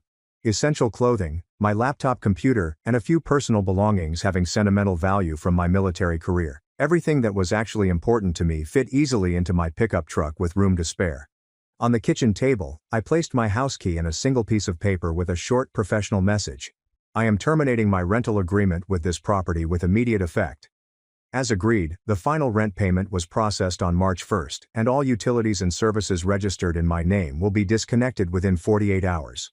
Any future communication should be directed to Rodco Holdings, LLC, at P.O. Box 2, 847, Colorado Springs, Colorado. Ethan Carter. No emotional appeals. There are no detailed explanations. There is no place for argument or negotiation. Just hard business facts provided with the same emotionless accuracy as the original invoice. But here's where everyone who's read thus far will find the story truly rewarding. What my family didn't realize was that I had been doing far more research than just property values and rental markets. I'd spent the last few months meticulously studying their financial condition, business activities, and, most significantly, Kayla's web company operations and legal compliance. My enterprising sister had been making some severe blunders, and they were going to catch up with her. The first important discovery was that she had never declared any of her large OnlyFans revenue to the IRS. We're talking about more than $200,000 in fully unreported revenue over the last year and a half. That is federal tax evasion area, with substantial legal ramifications, including possible prison time. Second discovery. She'd been using our parents' home address for all of her business correspondence, tax documents, and legal documentation. Which meant that when the IRS came to investigate, which they undoubtedly would, Mom and Dad would be identified as potential tax fraud accessories. The third and most lovely finding was that she had been advertising and filming her OnlyFans content utilizing images and films filmed around our parents' house, including the master bedroom, living room, kitchen, backyard, and pretty much every room. This meant they were technically running a commercial adult entertainment business out of a residential property, which was a blatant violation of around 6 separate city codes and HOA rules. However, I did not immediately submit these violations to the proper authorities on an anonymous basis. That method would have been overly simplistic and direct. Instead, I patiently waited for the right moment to maximize impact. I received the phone call I had been waiting for around 2 weeks after moving out and establishing my independence. Dad's voice was tense with barely contained panic and stress. "Ethan, we really need to talk immediately. Can you come over to the house right now? I don't live there anymore, remember? You can schedule an appointment through my business email address if needed." "You're what, Ethan?" "This is extremely serious. We received some very official letters today that we don't understand." I understood just which letters he was referring about. Kayla received an IRS audit notification needing an immediate response. The city issues code enforcement violation notices with significant fines. The HOA fine documentation totals thousands of dollars. Due to legal issues, the real estate agent's contract was canceled. You see, after I moved out and gained complete independence, I made many strategic phone calls over the course of a week. Anonymous tips about unreported income should be directed to the IRS fraud hotline, along with precise details and documentation. Detailed complaints regarding business activities in residential areas to code enforcement, including photographic evidence. Provide comprehensive evidence of HOA violations to the Homeowners Association Board, including documentation. I can meet you at the coffee shop downtown Saturday afternoon, 2 o'clock sharp. When they arrived for our meeting, they appeared to have aged 10 years in just 2 weeks. Dad's hair appeared gray and thinner. Mom had noticeable stress lines around her eyes. Kayla looked like she had been crying for days. I sat across from them in my best business casual outfit, maintaining a completely neutral, professional attitude while holding a heavy folder of official paperwork beside my coffee cup. "So," I continued gently, "what seems to be the problem?" Dad passed a huge stack of official government letters across the table, his hands quivering. IRS audit notification requires a quick response. City code violations are issued with escalating fines. HOA infraction documentation resulted in $15,000 in penalties. They received word that their homeowner's insurance had been revoked due to unreported commercial activity on the property. "We don't understand what's happening to us," Mom begged passionately. "Everything hit us at once like some kind of coordinated attack." I went over the documents deliberately, as if I were seeing them for the first time. Wow, this is pretty serious stuff. Federal tax issues, city violations, insurance problems. "Can you help us figure this out?" Dad begged, desperation in his voice. "I know things got complicated when you moved out, but we're still family." "Help you in what specific way?" Maybe you could move back home," Mom offered with enthusiasm. "Help us navigate this situation. We could definitely adjust the rent arrangement to something more reasonable." I pretended to take their idea extremely seriously. "What kind of adjustment were you thinking?" "We could lower it to $1,500 per month," Dad remarked hastily, as if he was offering me a tremendous deal. "Maybe even $1,200, Mom said when I didn't answer instantly with enthusiasm. I let the stillness linger uncomfortably until Kayla erupted emotionally. "This is completely ridiculous. Ethan, just help us. You know I can pay whatever stupid fees these are." Actually, I stated calmly, opening my documents folder. That's a significant part of the problem we're dealing with here. I put out printouts of everything I'd been meticulously documenting over months. Bank statements reveal her undisclosed revenue patterns. Screenshots from her social media posts. Advertising content was filmed in their home. Printed documents of the city ordinances she had violated. Tax code explanations that emphasize her legal obligations and penalties. Kayla, based on my research and calculations, you owe approximately $78,000 in federal taxes, plus substantial penalties and interest charges. The city fines will total around $25,000 if you don't immediately cease all commercial operations. And since all of this illegal activity was happening at Mom and Dad's registered address. I turned around to confront my parents.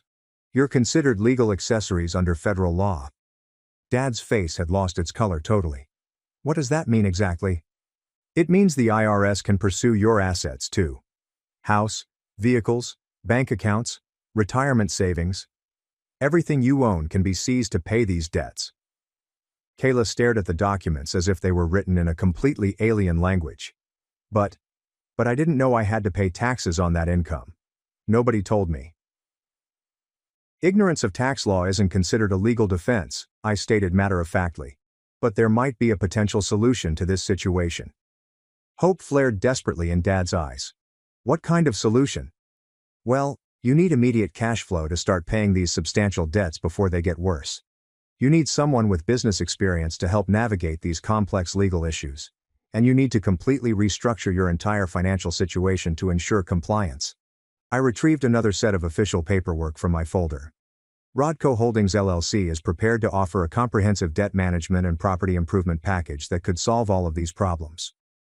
The proposal was truly stunning in its exquisite simplicity.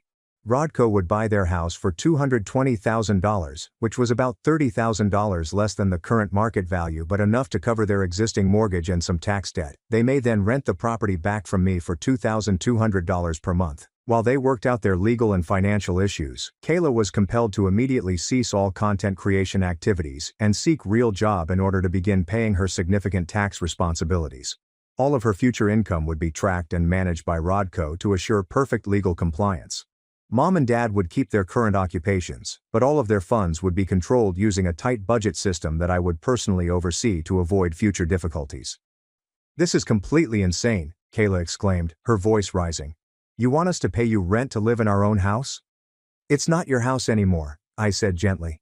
You're about to lose it anyway when the IRS places a lien on the property for unpaid taxes. This arrangement allows you to stay here. How much monthly rent are we talking about? Dad inquired calmly. $2,200, current market rate for a property this size, plus utilities, which you'll pay directly. That's more than you were paying us. No, I responded firmly. That's what you should have been charging someone who was actually capable of paying it consistently without stealing from family members. I stood up and collected my paperwork methodically.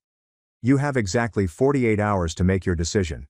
After that deadline, you're on your own with the IRS and the legal system. They phoned me exactly 6 hours later and accepted the entire offer without discussion.